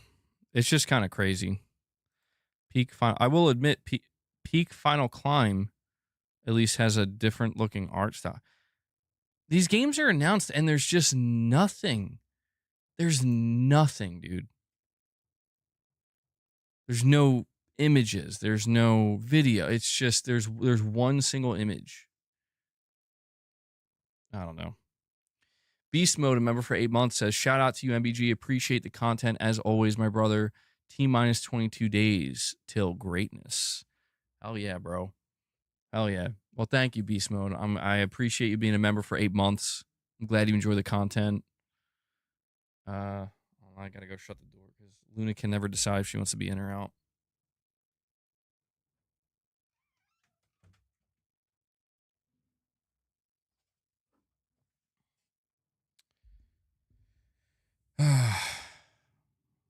I I mean, the future of IP is questionable in the world of China and AI.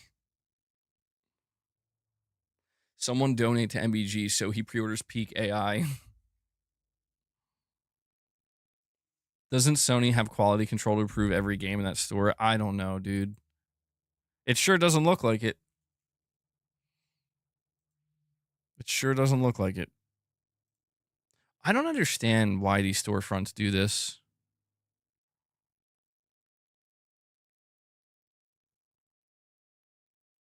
Like, I just genuinely don't understand it.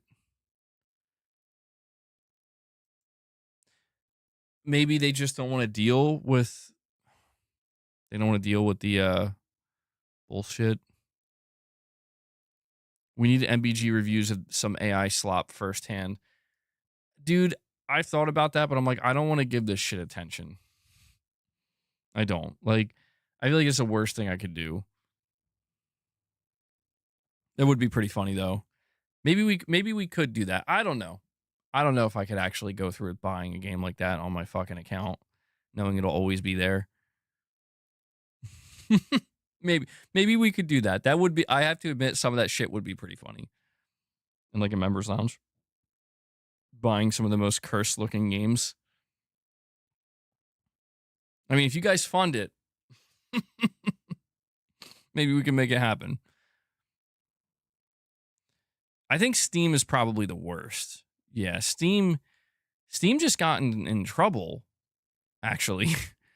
I was looking into that whole situation with the God, it's turning into a nightmare. With the whole, there's like certain games that are getting delisted because the payment intermediaries were threatening to not be part of Steam, and it's because of like one major game, like about a word that I can't say without getting demonetized. And then it like created this whole avalanche of take all the games off, and I don't know, man. There's so much weird shit going on right now with all this that I'm like, I don't know. It's so clear that the internet and the age of just any and all content, being oversaturated. I think it's created a new Wild West in a sense. And you're always going to have like, it could be great for so long. It could be fine. Maybe not great, but it could be fine for so long. And you're always going to have that one person that just crosses the line and ruins it for everybody. Where suddenly now you got the attention, you have more attention than you otherwise would have had, and changes are going to be made.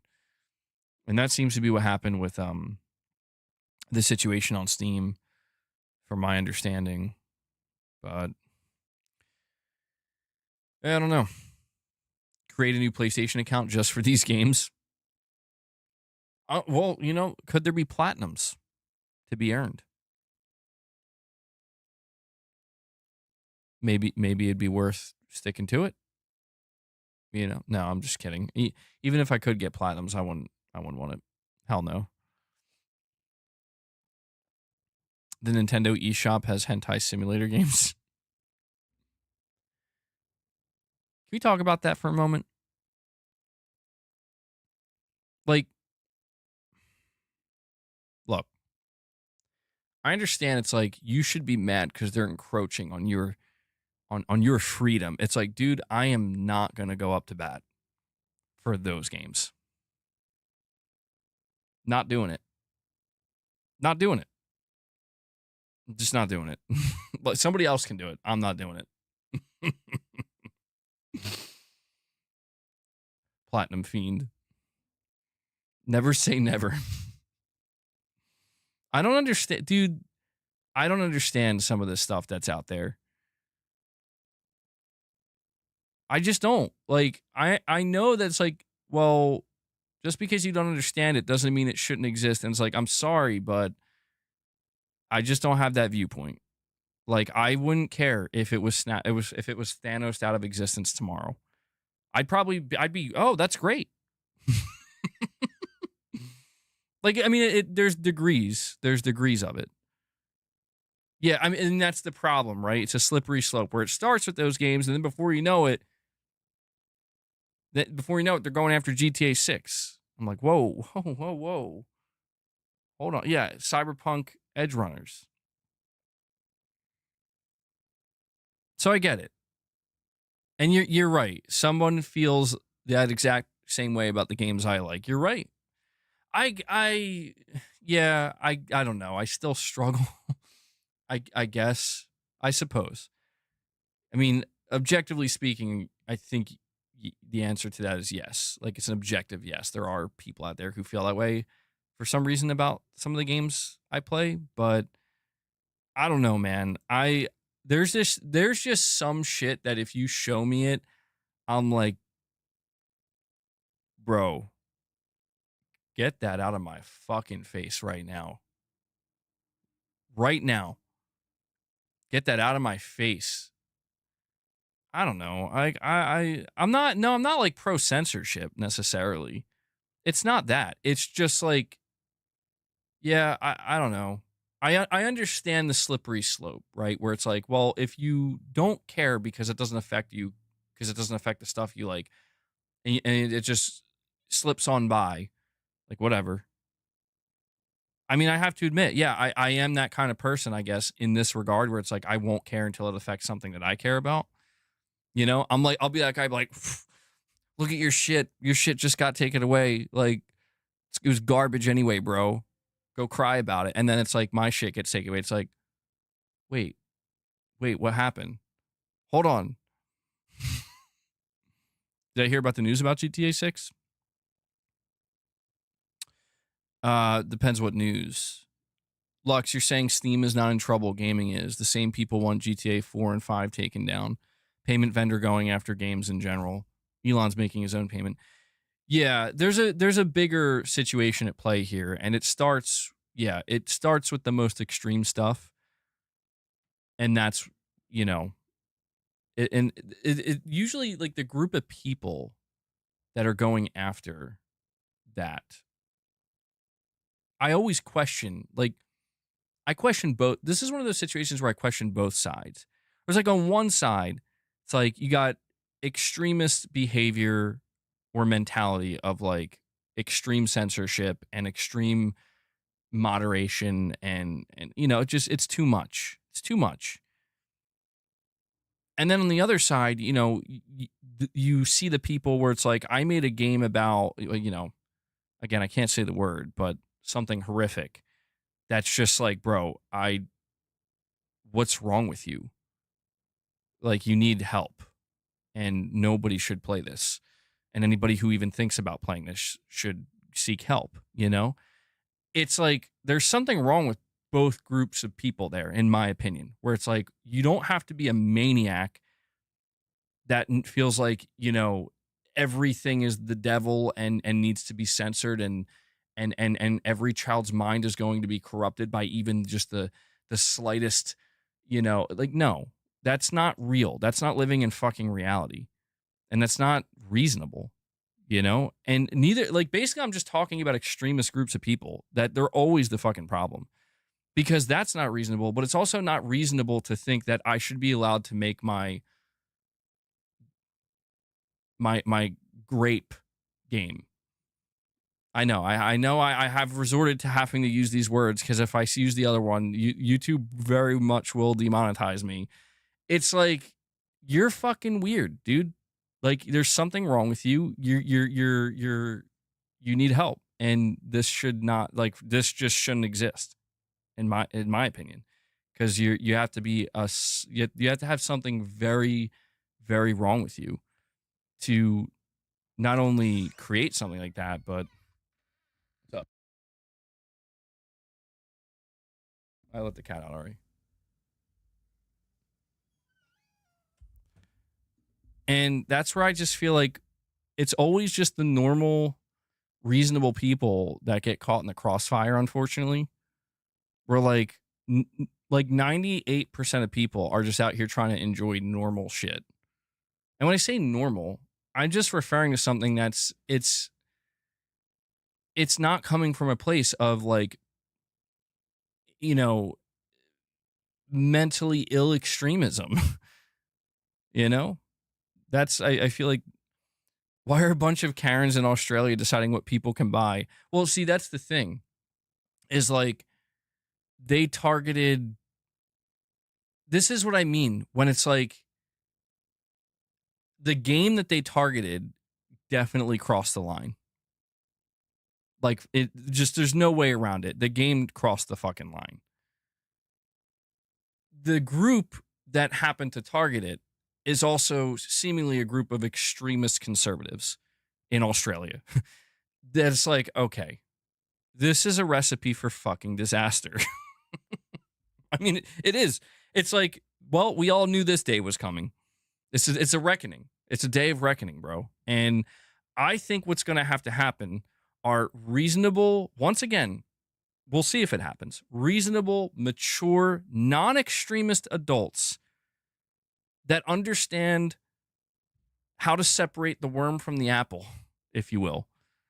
That understand, you know what? The answer isn't censor like crazy and go nuts.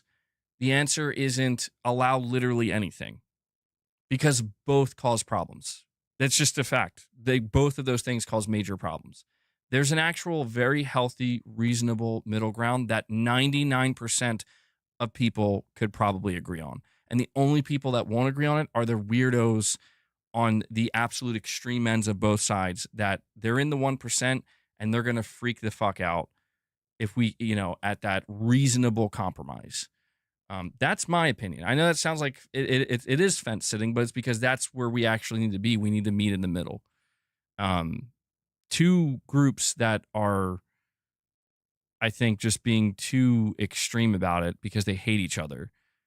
I hate that. Like, that shit annoys me so bad, because it's like, how are we ever going to make progress under those circumstances? Both groups of people they want each other gone. And I get it to a degree, but it's like, it always just, it comes fundamentally, it always comes back down to the same thing, which is who hurt you. And that's, I mean, it's a whole nother problem. But yeah, man, I guess in this case, like, I see some of the stuff that's getting targeted, and I'm like, yeah, like, how you talk about Lux, you talk about the payment vendors, how they had this kind of like knee-jerk reaction towards Valve, where they're like, you better take this shit off right now, or we're not letting payments process anymore. I think that knee-jerk reaction was because of, if I had to guess, it was because of the game that was presented, where they're seeing these words and these descriptors that, like, they're like, holy shit, what is this? Like, this is some heinous stuff right here. And I think, yeah, there's like that, like, because that would be my knee-jerk reaction, like, get that shit out of here right now, But then when you realize that it creates a bit of a ripple effect, where suddenly all these other games that live in this kind of gray area, you know what I mean? It lives in this gray area where it's like, well, there's actually nothing really wrong with this, but it's now caught in the crossfire. And so that's where I just think it's got to be, I think there's got to be just better. It kind of goes to what I just said about the PlayStation Store, where it's like, we got to have some level of fucking moderation here, where it's like, somebody, get the AI to do it. I don't care. Just who can identify, like, this game. No. Nope. No. Go sell it somewhere else on your own. No. I don't think, like, it can't be that fucking hard. And I know maybe what makes it hard is it's like, well, who gets to determine? It's like, I don't know, man. Like, let's just be fucking reasonable about it. Like, if you make a game about incest, how about no to that one? Yeah? Like, is that crazy? Is that a difficult thing to agree upon? It's like, well, what about the person who wants to play the game about instant? Like, I don't fucking care about that person. And I have no problem saying I don't care about that person. That person needs to go away. That's how I feel. And honestly, like I just kind of feel like, yo, if that's the type of shit you want to play, I don't know, man. Go make your own storefront and figure it out. But at the same time, it's like we need to protect the children because we can't have any. They can't be looking at Lucia's ass in GTA and the strip clubs. And it's like, okay, that's not. They're not the same things. And that's the problem. That's what you're describing here, right? You're describing how like these extremist conservative groups, where they're like, yeah, we got to get rid. GTA is the problem. GTA is the cause of our societal problems. It's like, no, it's fucking not. Call of Duty is what creates, mass shooters. No, it's not. There's ample evidence. There's literally proof that that's not how this works. And if anything, these people need to wake up and realize maybe you're the problem. Maybe it's people like you who are mentally ill out of your fucking mind. And everybody else just knows how to be fucking normal, where I'm just going to play a game. It's not real. We're just having fun. But I got to admit, I think that the people on the other side of that who are like, my incest game, like, you're fucking weird, dude. You're fucking weird. I think there's something wrong with you. Like, you're no better than the people on the other side who are like, little Timmy can't shoot a fake virtual gun in the Call of Duty, in the Call of Duty game, in the Fortnites. It's too violent. Like, whatever, man. I don't think I think it's not that difficult. But unfortunately, you have too many people that are going to make it that difficult because they don't know how to not be weird. Parents are the problem. Both are adult themes. Both are not anyone's responsibility besides the parents. Yeah, I mean, that's kind of... yeah, I can understand that. I can understand that side of it,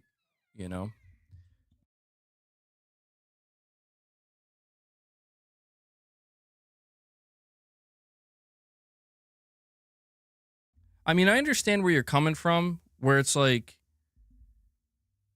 these things should just be allowed to exist. And it's like up to it's up to the parents to watch their kids and see what they're in. And I agree with that.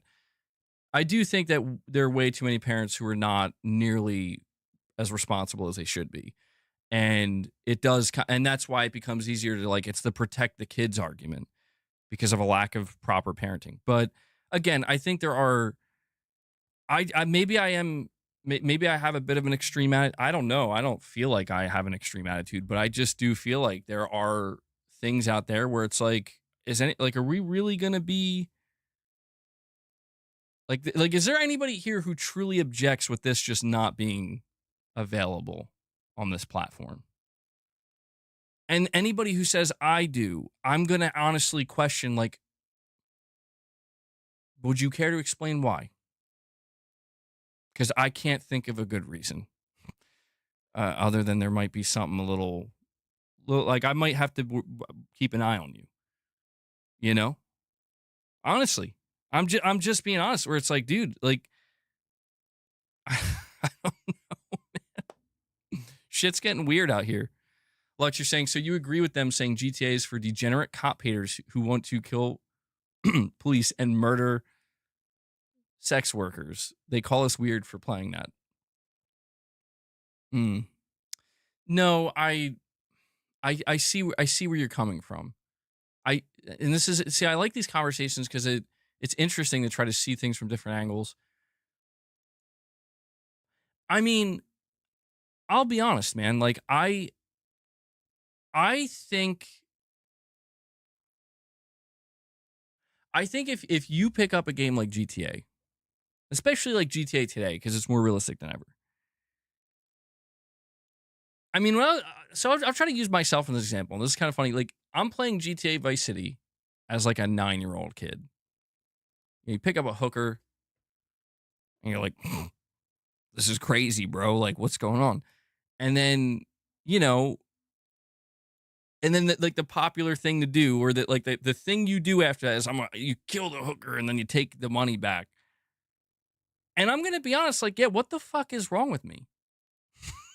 I'm just being honest, man. Like I'm looking back, I'm like, what the hell's wrong with me? Like that's not good. Now I'm not saying it shouldn't exist, because that's, to me, that's not that.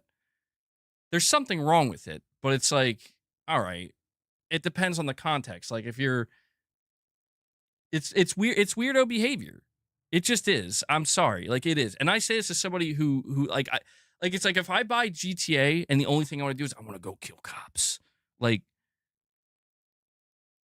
you good, bro? Like, because to me, it's always about, like, I want to go rob a bank or some shit. I want to get rich quick and buy a bunch of stuff.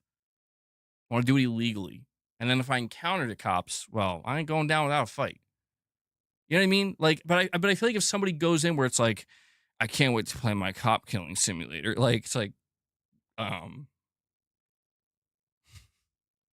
dude, listen. There was this I'll just tell you, there was this person I knew.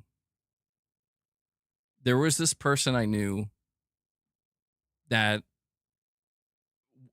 they were talking to me about GTA and how they would like, they would like whack it to the, like, in the strip club, like in real life.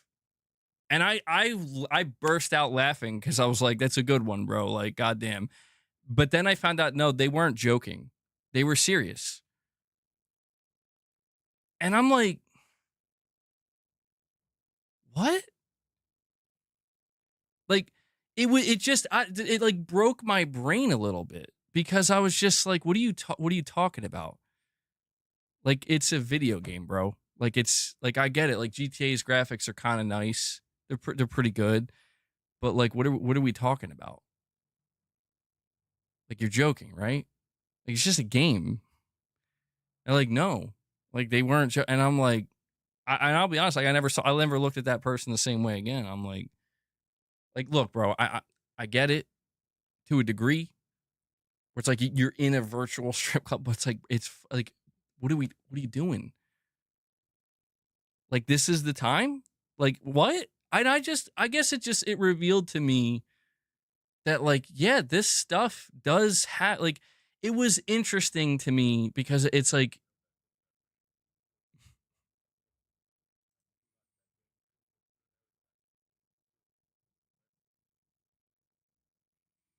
wait, hold on.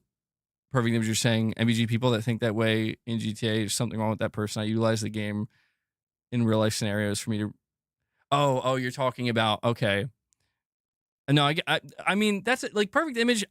Look, man, I've had ridiculous fun in GTA where, like, yeah, dude, it's like, I'm going to go on the sidewalk and run everybody over. And maybe I'll get lucky and I'll hit that one dude and they'll go flying 20 feet in the air. And it's like, when I step back and I try to visualize it, like, visualize myself doing that and laughing and be like, that's so funny. It's like, there's maybe something there where it's like, okay, we're human beings. We all have a natural inclination to certain levels of violence, or, or just, I don't know, destruction. It's literally within our DNA. So I get it. But I even, me looking back at myself, it's like, I have to question, like, what's the enjoyment there? I mean, maybe it is just the fact that I can do this consequence free and it's silly and it's not real. I mean, maybe there is that understanding. It's like, this isn't real. You know what I'm saying? Like, this isn't real. It's just silly. But it's like, what is it supposed to be emulating? Like, what is this emulating? But then I don't know, how far do we take it? I play games and it's like, You're gonna sneak it. You're gonna stealth kill this guy, and it's like you like violently stab them in the neck, and it's like, you know, what does that say about me? That's not real. No, it's not, but that happens. I don't know.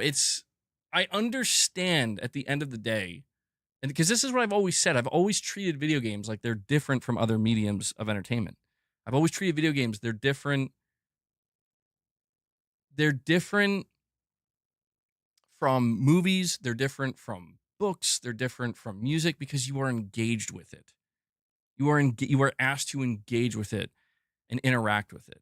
And I understand that that may change people who don't play video games. It may change their perception of, oh, that's like that's actually like very dangerous potentially. I get it. Like I like the early days in the 90s and stuff, in the 80s and 90s. I understand to a degree like why certain parents would be concerned about that shit. It has been proven that basically if you are a mentally disturbed person, these things can be unhealthy to engage with. If you are not a mentally disturbed person and you understand it's not real, it's a video game, that has actually applied across the board. You know, like what do we do about books that have inspired people to do heinous things, or movies or music, right? It's like you can't usually, like I would say 99% of the time you can't blame that stuff. But what about,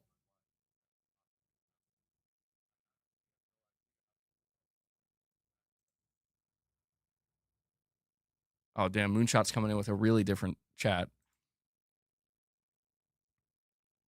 You love 0 Point says he loves going on a rampage in GTA 5.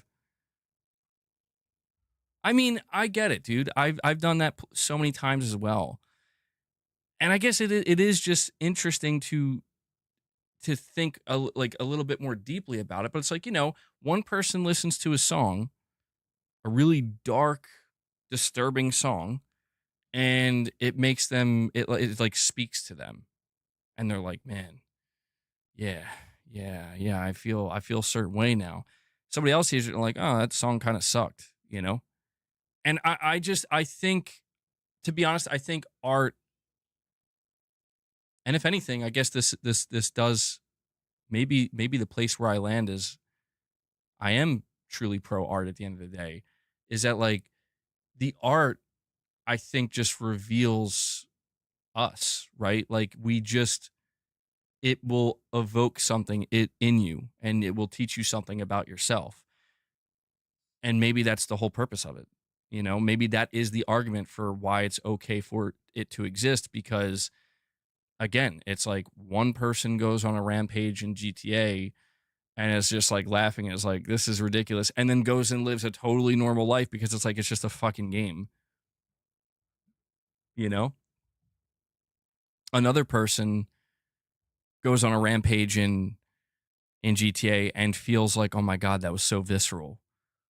That was so crazy. Like, what would it feel like to do it in real life? You know? And I mean, like, yeah, dude, like I don't think you can blame GTA or the people who created GTA for the difference in those two people, because I just think it's a reflection of like one person is not mentally unstable and unhinged, the other is, and is, you know, may be a danger. You know what I mean? And I think it maybe just reveals a simple, but because it's always a matter of like, it's always a matter of like scapegoating, you know, like who's to blame? And I just think, you know, I don't think any one person or one group or one thing is to blame. I just think that at the end of the day, man, people are, there's going to be some just really unsavory people doing unsavory things. And you just have to, and I guess, yeah, the more I think about it and the more I kind of wade through it, maybe it is kind of, yeah, coming to that conclusion. Like you just have to be responsible for yourself and the people around you and you care about. And you just gotta, you know, you gotta worry about what you're passing on, right, yourself. Because you can't, dude, it's such a philosophical conundrum. I love it, but I hate it. because I don't know what the right answer is. And I don't know that anybody actually knows what the right answer is. You get too loose with things, people take it too far, right? You get too strict with things, it becomes fucking sterile and inhumane practically. It's like, what even is this? You know, like robotic and shit. And taking away people's rights and whatnot. I don't know. It's always been a conundrum. I don't think anybody has ever truly. I don't know that there's a perfect solution. If there was, this wouldn't even be a problem, right? The problem would have been solved a long time ago. Gaming Survivor, member for 21 months, says, MBG, I get tired of gaming activism, not going to lie. I'm not gaming / losing money. I'm not gaining / losing money. These are not my problems. You know what I mean? I just play video games. No, I totally get it.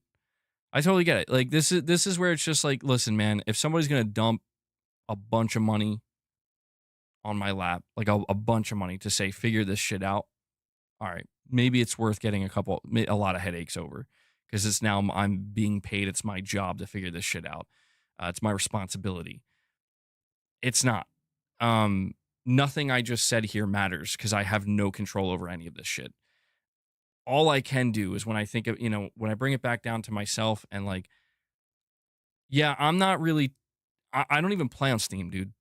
You know what I mean? Like, I don't want to involve myself too deeply with these problems because it's like, who am I and what am I going to do?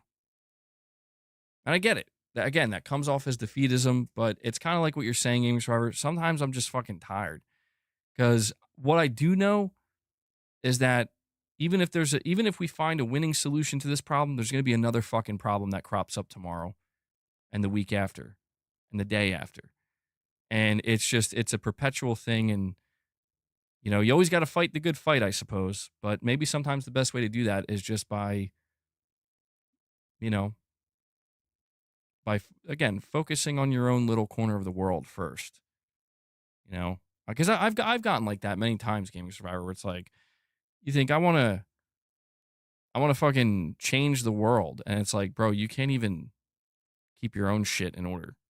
You know what I mean? Like you can't even deal with your daily life in front of you. Figure that out first and then build from that. And maybe that's what it comes down to. If we're talking about mental illness, you think that definitely needs to be better addressed by society at large. Hopefully we try to help people in need before it's too late. We need to stop scapegoating. Yeah, that's a concern as well.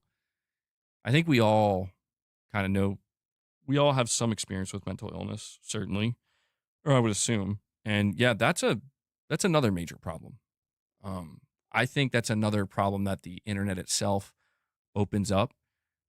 We have all these devices, we have all of this stimulation, all of this content, shit that frankly, I don't know that we're ready, evolutionarily speaking, to handle it all, at least a lot of us.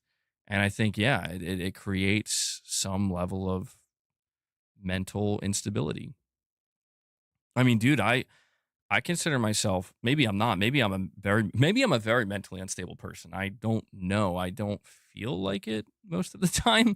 I have my moments. I think everybody has their moments where you're like fucking strung out and you're like, I gotta take a break or whatever, you gotta recharge the batteries. You're starting to feel like you're losing your grip.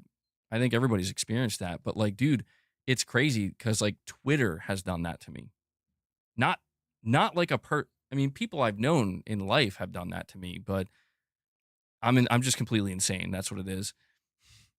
But in all seriousness, like Twitter has gotten me to the point a few times throughout the years of using it where I was like, holy shit, like this is breaking my fucking mind. Like this is ruining my mind. And it's like crazy because I'm like, no, like that's impossible. What are you talking about? Like, what are you, a weak little bitch or something? It's like, no, dude, like look at, like, understand, accept what is happening and understand that you need to do something about it because it's happening, like you can't help it. you're engaged with this thing and you need to figure out a solution. And that's what I think is crazy is I think we sometimes subject ourselves to things that we don't even fully know. Are like, do you understand like what type of impact this is potentially having on your mental health and on your mind? It could be a slippery slope, as is the case with many things. Lux, you're saying Alana Pierce has a YouTube video on the situation, and that's what they'll target next, violence. What did Alana Pierce say on the situation? I mean, it's getting late in the stream. I don't think I'm going to bring it up and react to it, but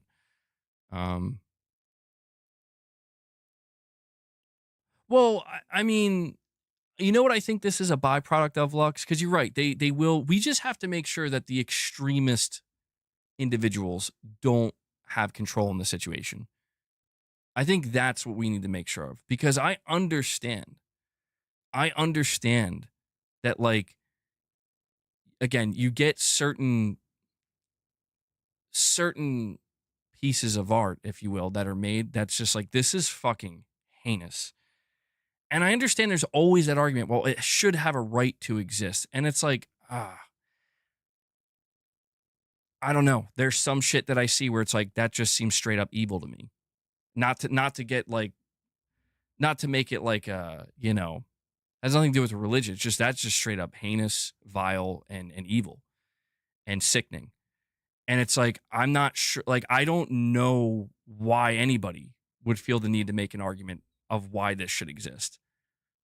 But I know that there's always going to be that base principle of like, we can't determine that, you know? Like, it just has to exist. We have to just allow things to be as they are. And I'm like, I don't know, man. I'm a pretty passive person. And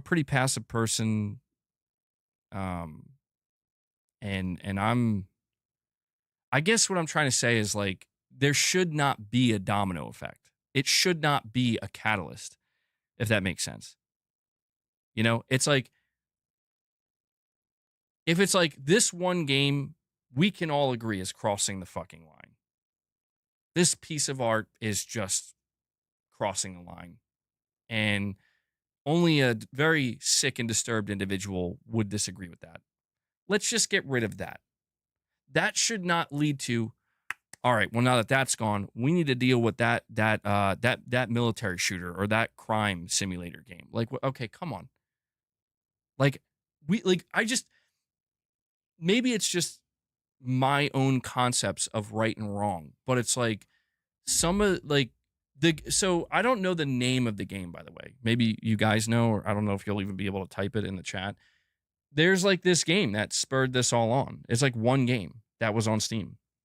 And I was listening to Sacred Symbols, and Colin Moriarty read the description of the game verbatim. And it was just fucking gross, dude. It was disgusting. And it's like, whoever made this and then wrote that description needs to be locked up. And that's putting it lightly. No, not that one. No, this was... It's not that one. No. Thank you. The game is called No Mercy. Thank you, Isley. Yeah. And it's like, yeah, that person or whoever, whether it's a person or a small group of people, they need to be locked up, and that's putting it lightly. That's sick shit right there. It's sick. It's not a corn game. It's not that. And so this game is crossing the line on many levels. That should universally be agreed upon. I love how 0 Point's like, I'll check it out. That it should be universally agreed upon that we need to just get rid of that. That shouldn't then lead to, okay, now on to violent video games, where it's like, bro, okay, this is where we should be intelligent enough to discern these things. Like, they are not on the same level. You know, playing a game where you're like Metal Gear, where there's context to everything you're doing, and it's in the context of geopolitics, stealth action, and everybody is willingly partaking in this battle, so to speak. That's not even remotely on the same level. Or even something like GTA, where it's like it's a crime simulator where even in GTA there are limits of what you can and cannot do, because they know that if they allow this specific crime, oh boy, you're crossing the line, and people are not gonna be okay with that. And so it creates a general commentary on society as a whole of like what we are okay with and what we are not, But yeah, I just think generally speaking, it's because there's some shit that's so extreme and so whacked out that it's like, you know, fuck, man. How mentally disturbed do we have to be to just be okay with something like that? But Ray, you're saying, MEG, please tell me you did use that friend controller. Wait, Ray, what are you talking about? Human Centipede is still around? I mean, yeah, I don't know. Maybe it is easier to just say fuck it. Just let things be what they're gonna be. I don't know. I don't know, man. We It's art. Oh, no, Ray. Okay. No, I did not. Thankfully, I did not. MVG, can we talk about Xbox fans port begging? Yeah, I don't know. How did we get here? I didn't even talk about that. I'm gonna have to change. I might have to save that for tomorrow, Lady Gamer. I apologize. I did that thing again. Yeah, I looked into stuff like that too. Release the Kraken. I know about this stuff, and like, here's the only argument I can make, right? The only argument I can make that I feel like to me is reasonable is in order to know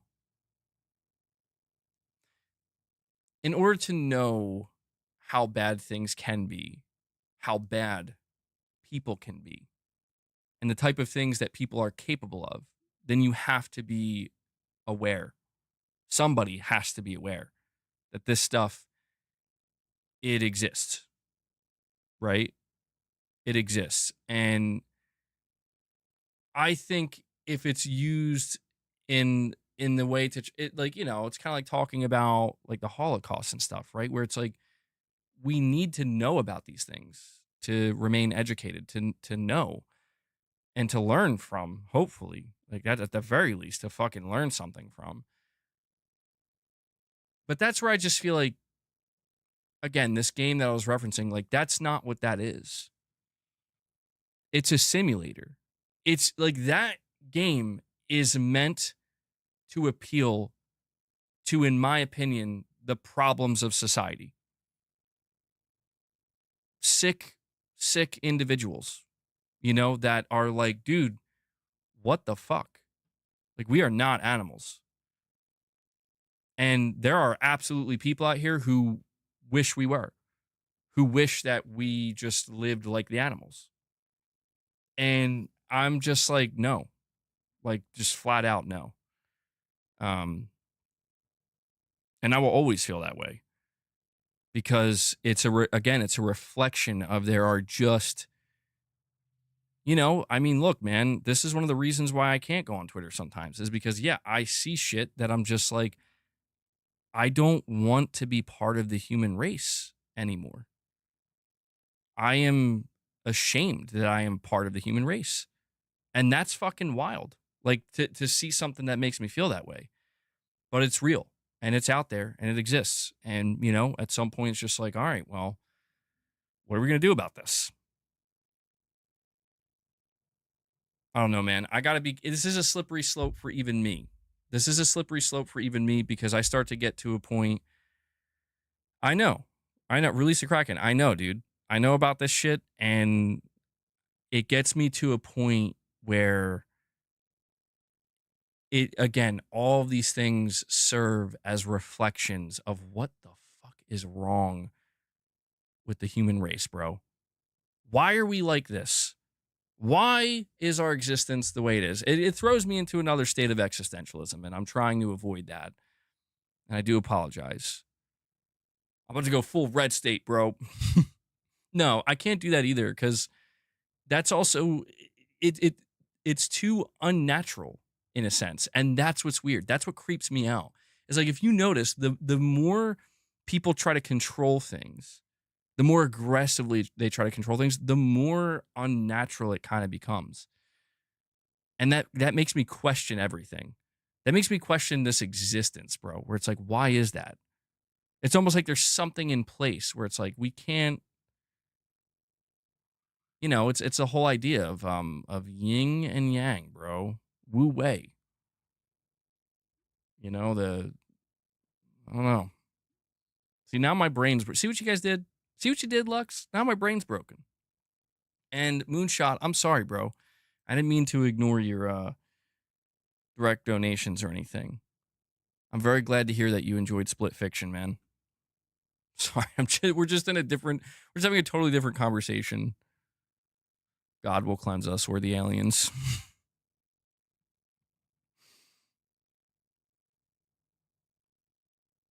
I mean, yeah, I don't know. I try not to think about it too much, but it keeps there. I just keep being presented with things that it spurs these thoughts on. And the thought is just like, I don't know, man. Flip your coin. Flip your coin, bro. MGS2 was right. Flip your coin because there's a point to everything and there's a deeper meaning to every single thing that occurs, no matter how insignificant it may seem. And it all interconnects into some great, unknowable, unfathomable, incomprehensible thing that we on planet Earth just simply cannot understand and comprehend. It's either that or you flip that coin and it's, none of it means anything.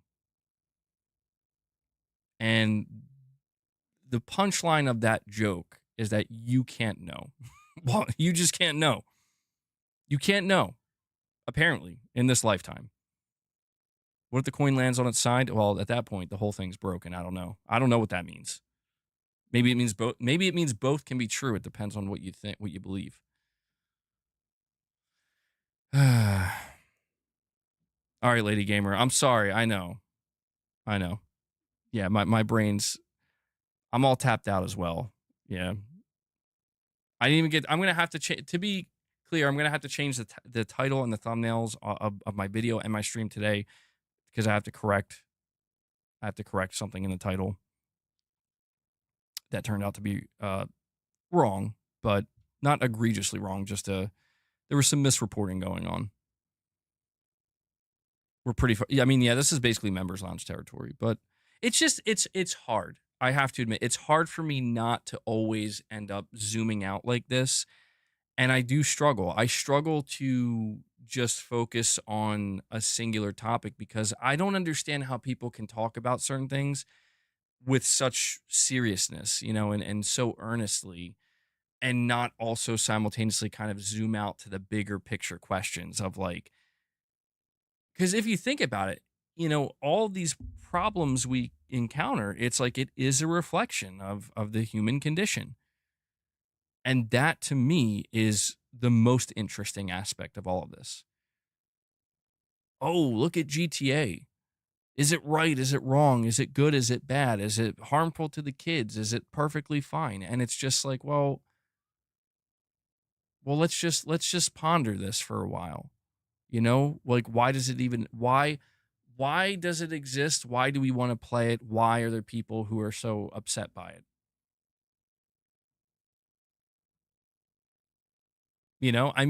Maybe you look at something like GTA and realize that, think about it, like GTA 6 is going to be seemingly the most realistic video game ever released. And it's literally just going to be showing us what we do. and what we are. It's going to show the good. It's going to show the bad. It's going to show the ugly. Of course, it's not going to show every little aspect, but that's what's kind of interesting, because like when I go on Twitter and I see stuff that I don't want to see, I do ask myself, like, would it be better to make it so I don't see this? And to me, it's just a matter of knowing, it's a matter of knowing. Once you know, you can't unknow. And once you know, your only option is to bury your head in the sand. And I don't know about you guys, but I can't do that. I wish I could. I would probably be a much better off person if I could just bury my head in the sand. I can't do it. I can't do it.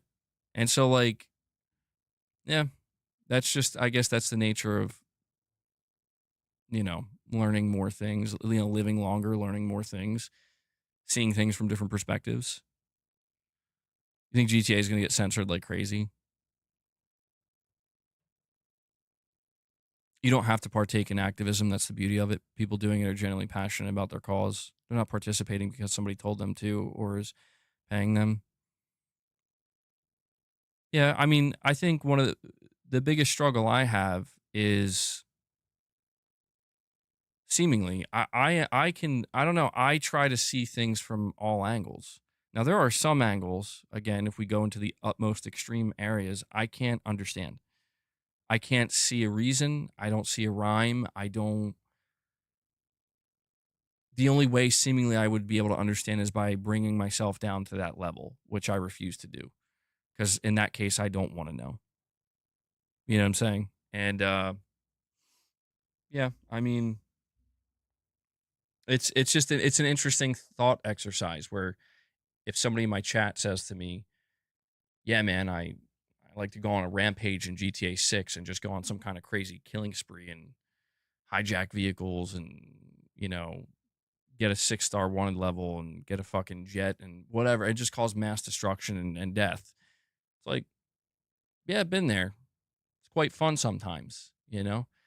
And then somebody comes in and they're like, "Yeah, BG, I just played this game No Mercy, which is you know, a grape simulator or something."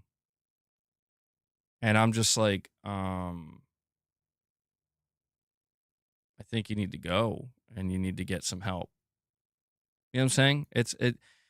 It's all a matter of where we draw the lines and why. And I think, if I'm being honest, like, I mean, this is going to be what it all culminates to. This final thought. This is the final thought. I think what it all ultimately reveals is that human beings, we are hypocritical, and we will never not be hypocritical. I think that the hypocrisy, it runs rampant. It has always been present. It will always be present. And it will always, the hypocrisy is meant to highlight how we will never truly overcome. I know that sounds so bad, but it's like we will just never truly be able to overcome our nature. I mean, maybe if we can like one day figure out how to upload our consciousness or some shit into a supercomputer, a hive mind, perhaps. But as long as we are tethered to the physical world that is Earth, the hypocrisy's there. It will always be there. And it will always be there to remind us of what we are and where we come from. I don't know. That's my take on it, man. That's my take on it. So you don't believe that there are some truths in that there doesn't exist moral objectivism? I mean, the furthest I could take that, Tarnished, like, is I have to whittle it down as far as I can. And in the name of trying to understand why we are the way we are. And the furthest I can take it if I'm really trying to like think bigger picture here, is okay, how did the human race even come to be? Well, that in and of itself causes a massive fucking problem with people, and and what you believe, right?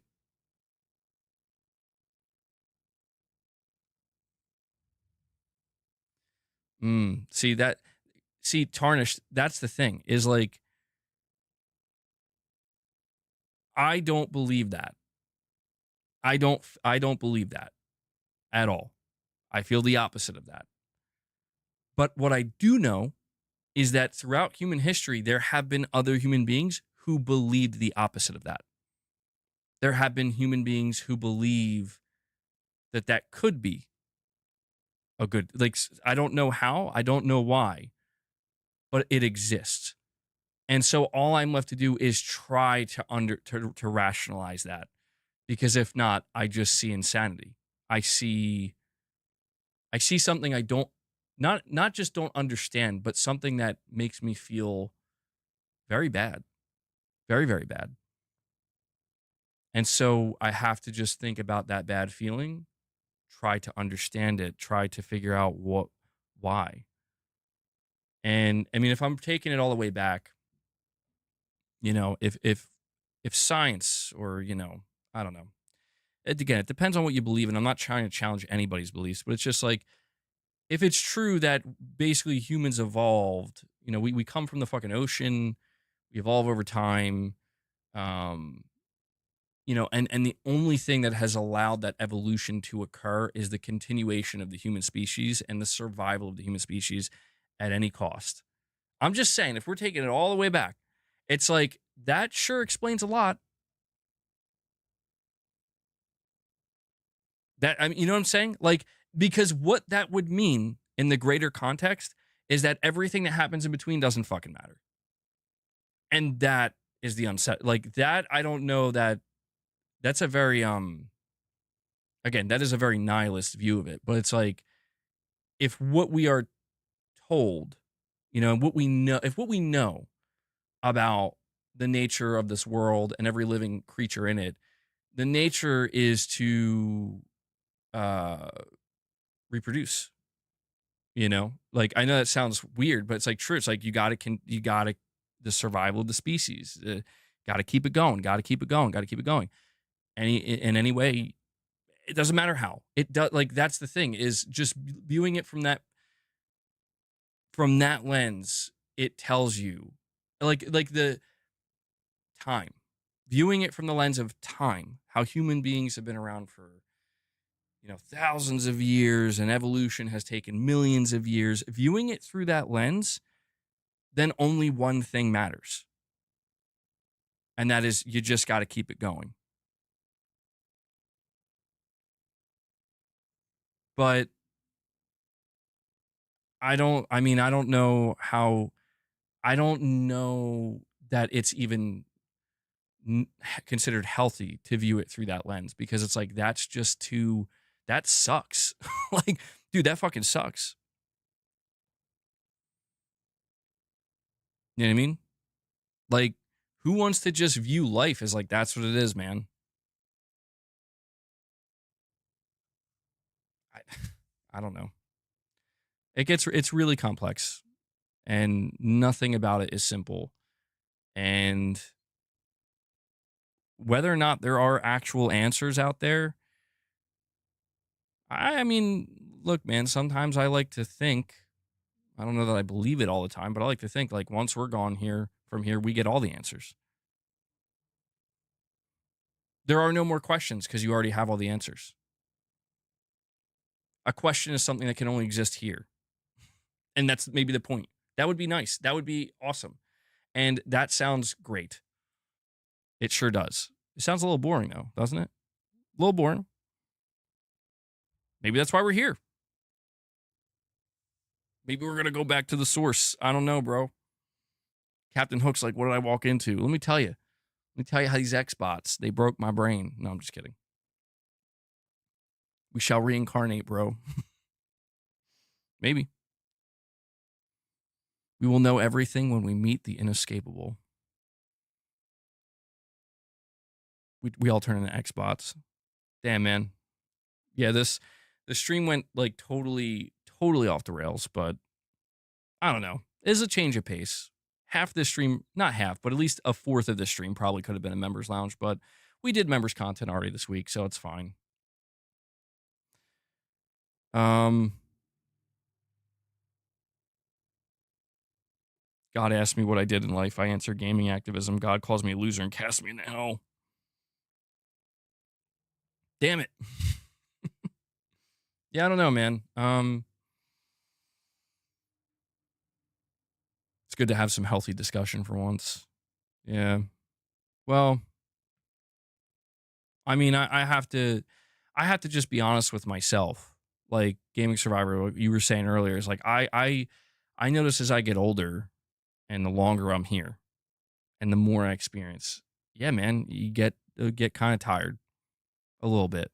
I'm not really that old. I'm in fact, a lot of people consider me young. I'm 31. I'll be 32 this September. But yeah, man, I've reached a point in some instances where I'm just like, I don't even really care. You know? And it's not, there's like nothing to it. It's just I'm tired. I don't want to think. I don't want to solve these problems. I don't even care if there is a solution or not to some of these problems. It's like it is sometimes it is a really glass half empty view of the world, unfortunately. And I don't want to feel that way, but it's just naturally what comes up where it's like, I don't know, like I know this sounds like such a crazy thought, but it's like, sometimes I do wonder. We just learned, apparently, that the Milky Way galaxy, the galaxy that planet Earth resides in, may be in a giant cosmic void that is 100 million light years in length. In other words, we're kind of detached from the rest of the universe. That's a major theory that's gaining a ton of traction based off of our observations with the latest telescopes we're putting out there. And let me tell you, it really is like so what you're saying is that it's almost like something just kind of took us as like, we're just going to put you over here away from everything else. What the fuck is that? I mean, like that would explain a lot. That would explain a lot. We've been cast out, bro. Dude, I'm just waiting for the day when science and religion converge. And it's like, it's all true. Somehow, but we could actually prove it now with science. Like, yeah, so it turns out that out there way deep in the universe, yeah, that's heaven. And we're way, way over here in this cosmic void, seemingly by design, like you're saying. And yeah. So we gotta figure that shit out. If you look way over there, see where all that shit's getting crazy? That's hell over there. I don't know.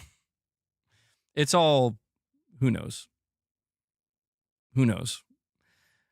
Yeah, aliens, we're not alone.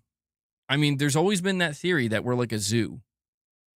That there actually are extremely intelligent like species out there. And we're basically just like a fucking zoo to them. And that's and who knows, maybe that could be the cosmic void. That could explain it. You're in your little pen right there, Bree's like, bro, I'm out. The entrance to hell is Antarctica. Oh my god. Wait, what? Hold on now. Where'd you get that from? Yeah, I try not to think about that, Rocky. Abandon all hope, ye who enter here. Well, hey, it maybe, dude, listen, I know I have like this negative connotation with what I'm saying, but it could be good, Could be real good. I mean, dude, for all we know, it's just like a video game. You're in this fucking major boss battle, you're stressed, you're feeling like shit because you're afraid you're going to die, and it's like, I can't lose. And then you get, and then you die in the boss battle. Yeah, then you respawn. Give it another go. So you get it. You know what I mean? Like, no big deal. Maybe that's what it is. Maybe that's why we even thought of the concept of respawning in a video game, because it's such a natural thing. Anyway, guys, I think I've been going on for too long. Yeah, so I think that's it. I mean, I don't know how we got here. We started talking about next gen consoles. We ended with talking about life possibly being a simulation and reincarnation as the real life respawning. I don't know, bro. I don't know. I don't have the answers. Maybe collectively we all have the answers. But yeah, I think this will be a good place to wrap the stream up. I am going to have to alter the title, and I'll do that later on when this is done. So Rocky says death is not the end, it's just the beginning, bro. Maybe the beginning and the end are one and the same. Damn. Man, I gotta recalibrate my brain right now though, because like I'm in that zone where it's like it's not good to be thinking this deep for this long. You know, I'm out there now. I'm out there now. But all right, yeah. Well, there you go. For those who are not members, by the way, this was like the last hour and a half or so of this stream is basically a glimpse at what we talk about sometimes. Actually, a lot of times in the members lounge, we get pretty deep in there. So just a little taste. Sometimes we keep it on the regular streams though. Oh man, damn, Jeeves going crazy in there. All right, guys. Thank you so much for tuning in. Thank you for hanging out with me. Hopefully tomorrow or whenever I come back with another stream, we'll keep it more on topic with gaming stuff. But please enjoy the rest of your evening or night. And a big thank you to anybody who dropped any support. If you dropped any member gifts, any donations, whether it be super chats, direct donations, we're totally fan funded. I can only do what I do here because you guys make it possible, and we have a really great group of people here. So thank you so much for all you do for the channel and the community. And also want to give a shout out to Devil Shooter, who does the timestamps for the streams. I don't know if you've been timestamping this stream, Devil Shooter. I don't even know if you're here right now. You definitely didn't have to timestamp like the last hour. You could just bunch it together as just like, non-members, members lounge or something like that. Just, random discussion, whatever. Lest I end up giving people the wrong idea and thinking that these streams are actually about something totally different. But all right, guys, that does it. I'll be back either tomorrow or the next day, so make sure you have notifications turned on. And that's it. So, guys, enjoy your day, enjoy your night. I'll catch you in the next one. Until then, take care, everyone.